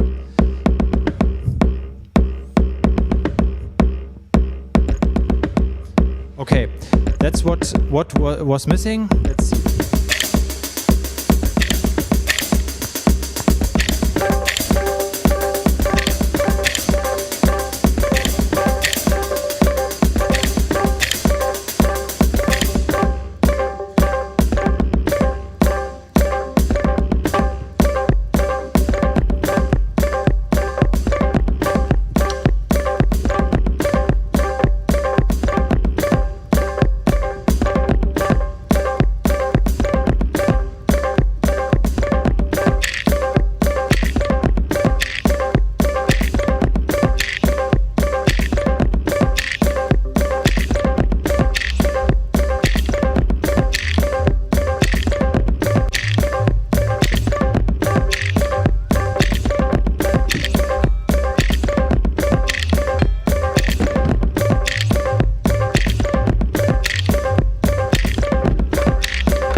Okay, so one of my favorite instruments is this instrument. Okay, it's basically a shell which somebody gave me as a present, and it has the wonderful sound ever. Because what I also like is to find hidden properties in objects. And this one wasn't meant to make a sound, but I can show you how it does.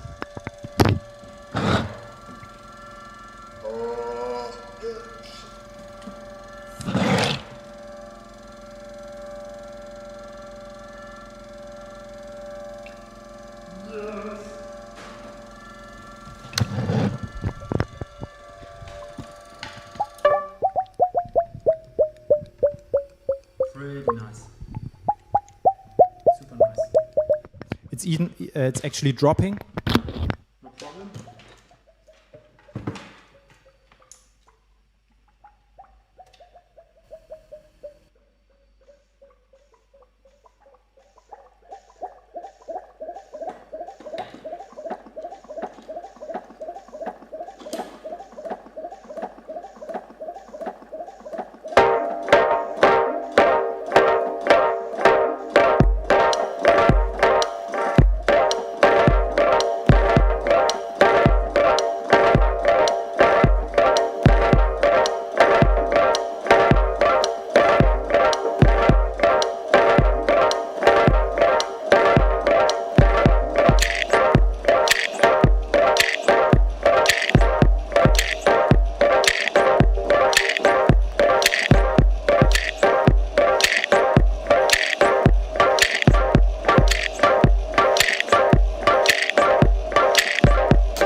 problem, my computer just crashed, but this is kind of live, I guess.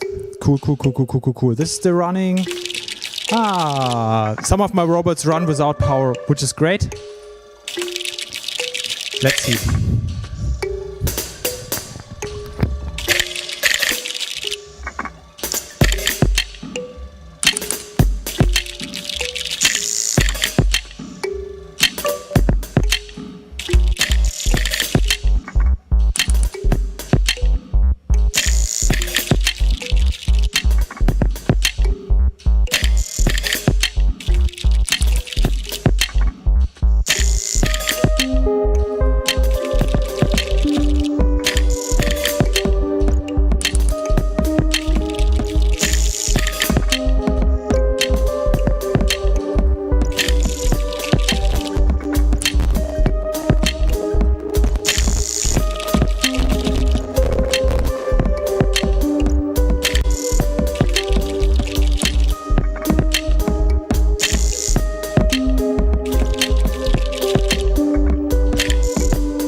that was my contribution to this year's pandemic version of GitHub Universe, and I hope that 30 minutes are fit. I don't know what time is it now.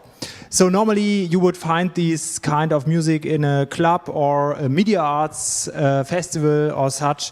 And since there's not so much possibility right now to do this, you can find me in the internet at various places.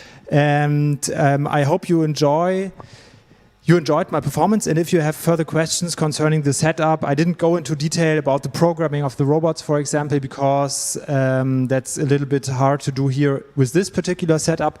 And so if you have further questions, you can just post them or write me an email or come over to Dresden, Germany. We have a wonderful workshop. And let me just finish with this. Thank you.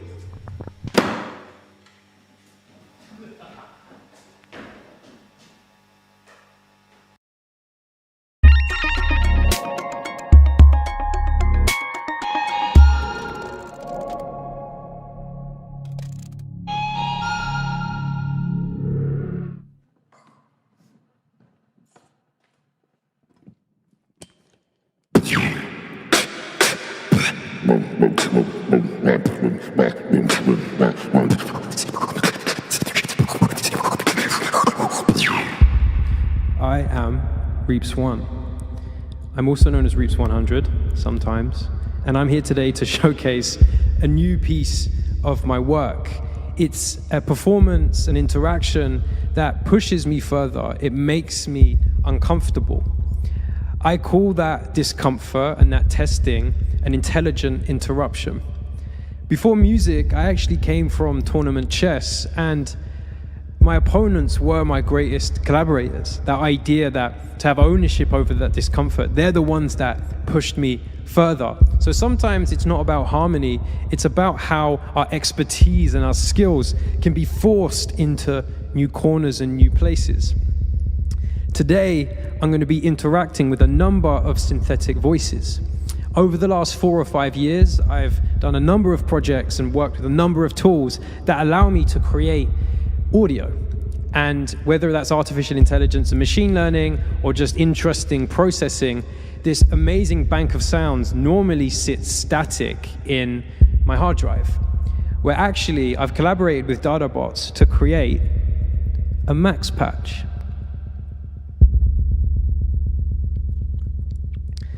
This max patch allows me to interact with these different audios.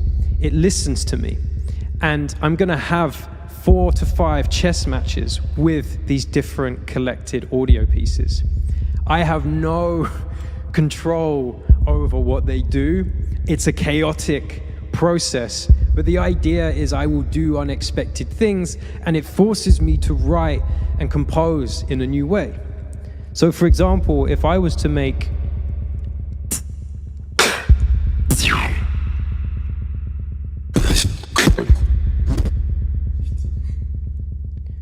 what you have there is a reply. So the reply you just heard was from audio created with DataBots using sample RNN, a generative version of myself, hours and hours and hours of performance used as a data set to create hundreds of hours of patterns and phrases that I'd never done before. But now I can speak with that audio.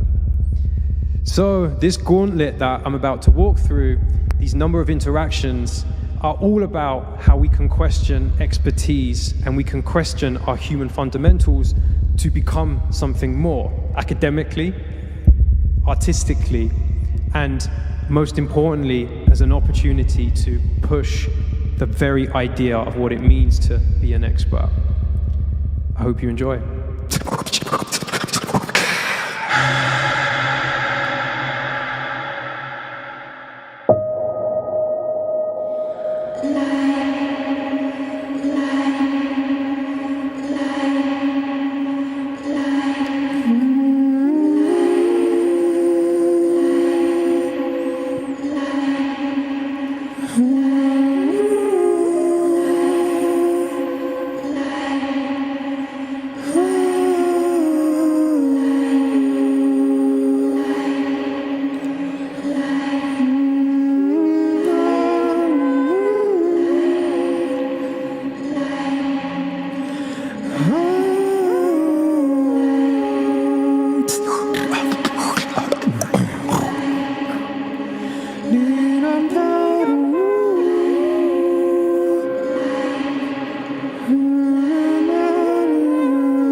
Ready?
Okay,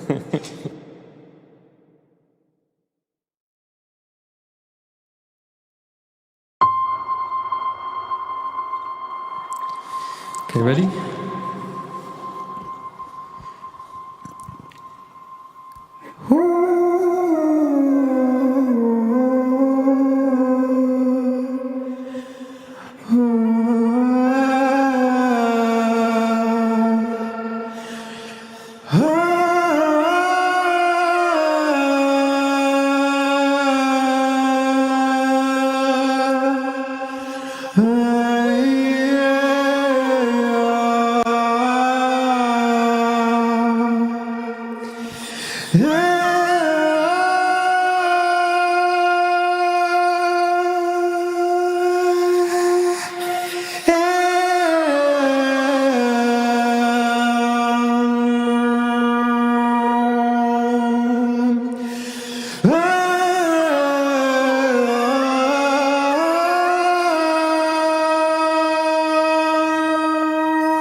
Hello, everybody. It's the end of day one of GitHub Universe 2020. And because you've stuck around, you're in for a treat. And if you missed a bunch of today, well then, I'm really going to knock your socks off. Go grab a beverage of your choice, kick back. This is the GitHub Universe Highlight Show.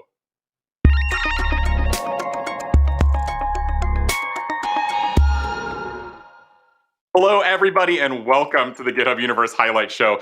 I'll be your host, Kyle Daigle. Over the next 15 minutes, I'll be sharing some of the highlights from today, including our huge keynote and all of its announcements, highlights from the 17 talks that you definitely can't miss, our absolutely killer play track, and of course, I'll have you completely ready to go for tomorrow's session of GitHub Universe, which kicks off at 9 a.m. Pacific. I know, it's a little fast to be worrying about tomorrow, but I don't want you to miss out on any of our totally virtual GitHub Universe this year.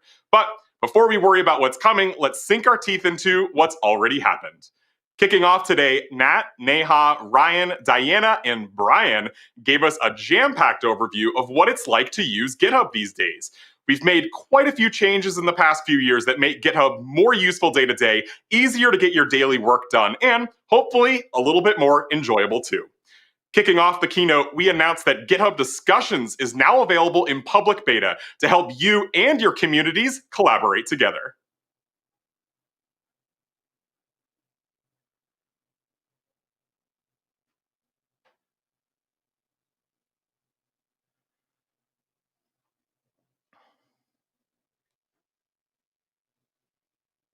Okay, should be clipped too.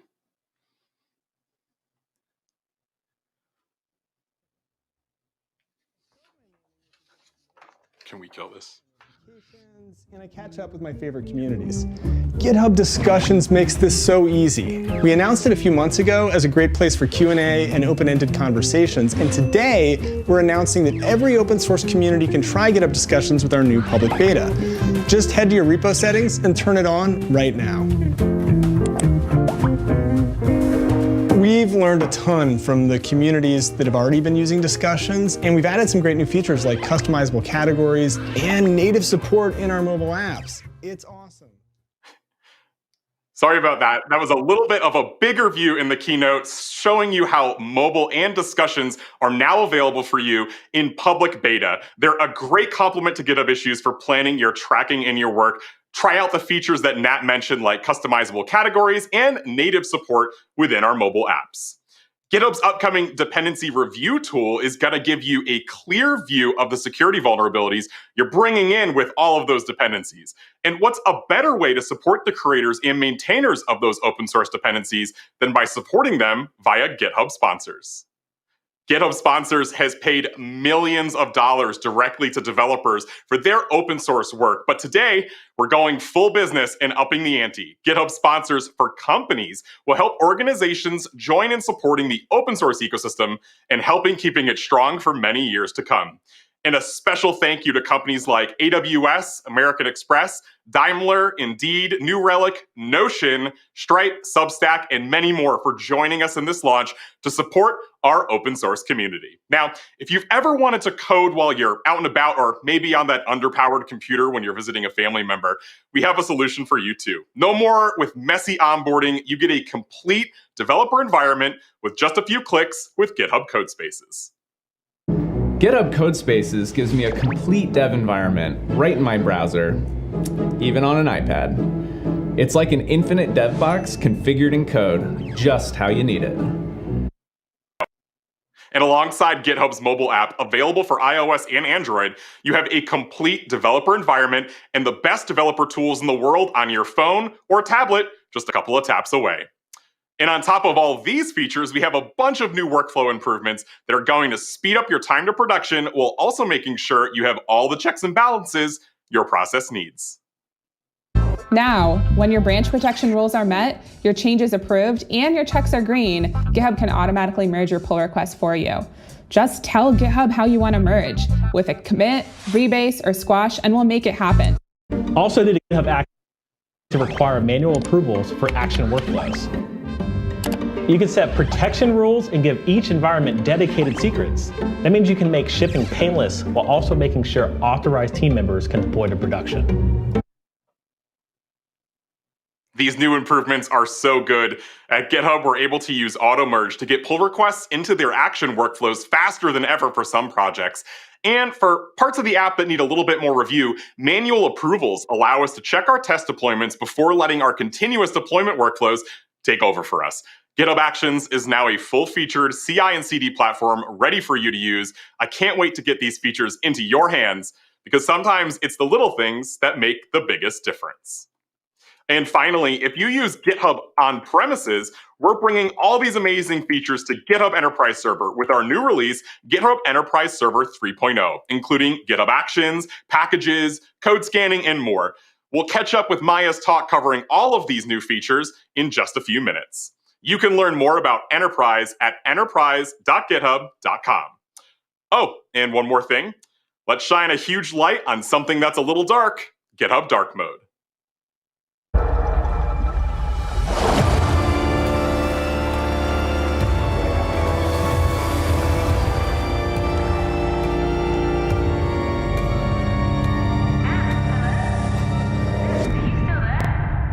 Whoa. Nat! What was that? Are you okay? Is it real?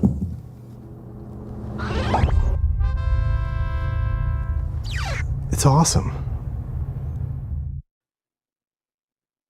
I gotta up my slipper game after watching that. I know you've been asking, begging, pleading for this feature for a while, and we're happy to announce that it's here. GitHub Dark Mode is available now, today, right this minute. Either use your system settings or the settings within GitHub to quickly enjoy the dark, dark bliss of a much darker coding experience.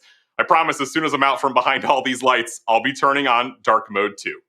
And you all loved the announcements, that much is clear. Let's take a dive into your hot takes on social media and see what you all thought about the keynote.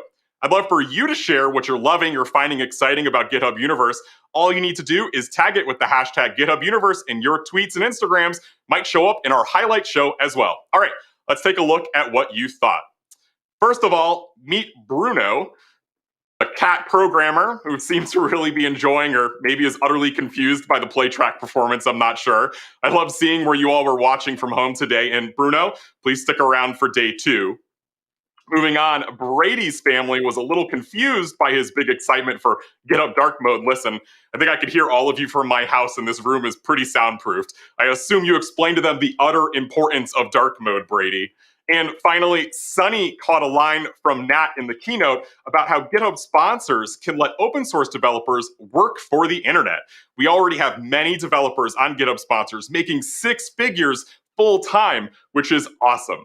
And maybe not quite a cat and mouse duo, but now we have Boris watching GitHub Universe from Miles's house. And I think he's taken a liking to Martin and Dana. Boris should meet Bruno and then Mona. Feels like we have a whole programming cartoon on our hands. Share what you're thinking. What was your favorite part of Universe? Use the GitHub Universe hashtag. I'd love to feature you in the show.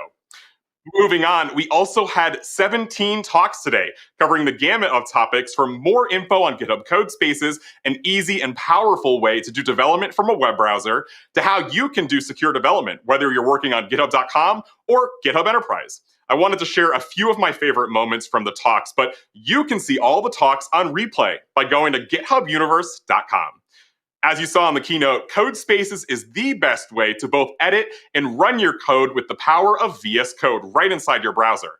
Earlier today, Bailey, Matthew, and Allison shared how you can start writing new code, run your tests, run your actual application, and then deploy to production from almost any browser. In line with the specified license, maintenance risks if a dependency is no longer supported and you don't have a viable alternative, and other risks as well. So to make the dependencies that you pull in... Personally, I'm looking forward to not fumbling around when I set up a new code base, and I'm really excited to be able to use my laptop or an iPad to develop while linked to a VM in the cloud. Be sure to check out both the replays from both the Codespaces talks to learn more, or just go and sign up today. You can find the link at github.co/codespaces, or just head on over to github.com. Okay. Now, we have a new feature that is very important related to security. Now, what is one thing that basically every new feature has? It's code. And what does almost every piece of code eventually have? Security vulnerabilities. During today's talks, a bunch of our speakers shared how GitHub, their companies, and many open source communities are trying to make it easier to write secure code much, much earlier in the process. Here's Maya sharing how GitHub can help make it even easier. That means that instead of having to identify, examine, triage the vulnerabilities and dependencies yourself, with these features, with dependency graph, dependabot alerts, and dependabot security updates enabled, managing a new vulnerability is as simple as merging PRs from dependabot. If we haven't convinced you yet, security is more than just something you need to worry about. It's something that you need to consider from the very beginning of your development project. And Keith from Thermo Fisher Scientific thinks you need to treat security as an actual feature.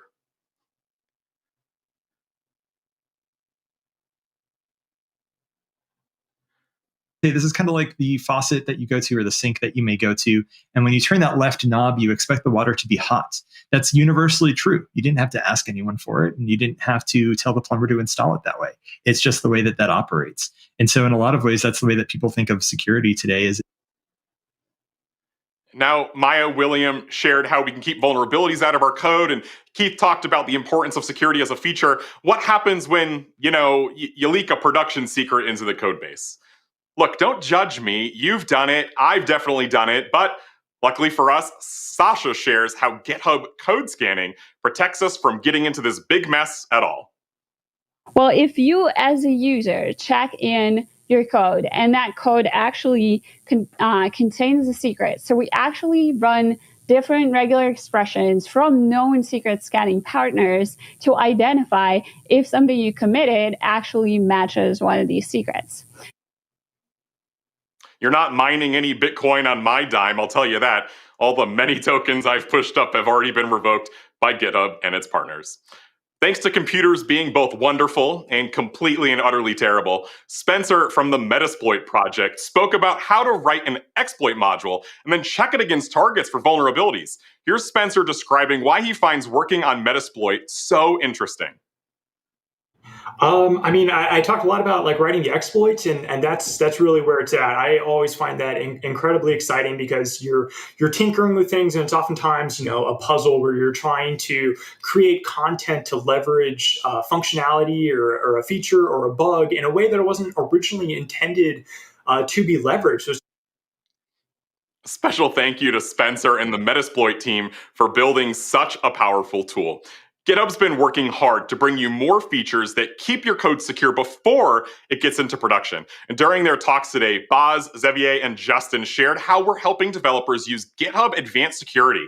And Boz and Xavier shared how the community is using CodeQL to find more novel vulnerabilities than ever before. To learn more about CodeQL, head on over to securitylab.github.com and be sure to check out the full talks from today and dive into how you can use CodeQL yourself to find all the vulnerabilities that you can think of in your own code. And of course, check out github.com/security to learn more about all the ways GitHub can help you with secure development. And finally, if you're a GitHub Enterprise customer, there are amazing features, workflow improvements, and security automation coming to you in our next release. Here's one of the many demos from this talk showing off the new private pages feature to make inner sourcing even easier. This is a company wiki built on private pages. Private pages, again, is another new feature which is in beta now and which is going to launch for everybody before the end of the year. And what it means is that you can create pages, just as you know and love them with GitHub, which are only accessible by people in your enterprise. There's more where that came from, though. Just to name a few, we've got GitHub Actions on premises, automated code and secret scanning alerts, conditional access policies to better lock down your environment, and extended branch protection rules that are environment aware. There's too much for me to cover here. You should check out Maya's whole talk as a replay. And best of all, these features will all be available to you in a release candidate starting next week. In our third track of sessions, the university track had sessions today aimed at student developers, like a talk from Emoju Miller, technical advisor to the CEO, about the myth of innate technical ability, and a talk from Mike Swift, CEO and co-founder of Major League Hacking, about how everything you think you know about tech internships is wrong. If you're a student and interested in diving in yourself, head on over to the university track to prep for day 2. And phew, if 3 tracks of talks and sessions weren't enough for you, did you take a look at the play track? The play track has some of the coolest, most artistic uses of technology that we could find, and we are so excited to bring you more this year. And check this out. This is Sarah Davis, who also goes by DJ Dave on Spotify. Go check that out. She's live coding this amazing track that helped kick off GitHub Universe. The GitHub team was so loving every second of this performance, and so were you on Twitter. Be sure to check out her performance and all of the amazing performances on the play track tomorrow. I promise you, they are worth a watch and listen. All right, we've covered the keynote, the talks, the 4 tracks, and all the performances from today. How about we take a look at what's coming tomorrow? To help us out with that, I've invited Liz Sailing, Director of Software Engineering, to tell us a little bit about what she'll be helping to present tomorrow. Hey, Liz. Hey, Kyle. Thank you so much for joining me after such a busy day. So I know we worked together a bit on paying down some of GitHub's technical debt over this summer alongside so much of GitHub engineering. Can you give us a little sneak peek of what you'll be talking about tomorrow? Absolutely.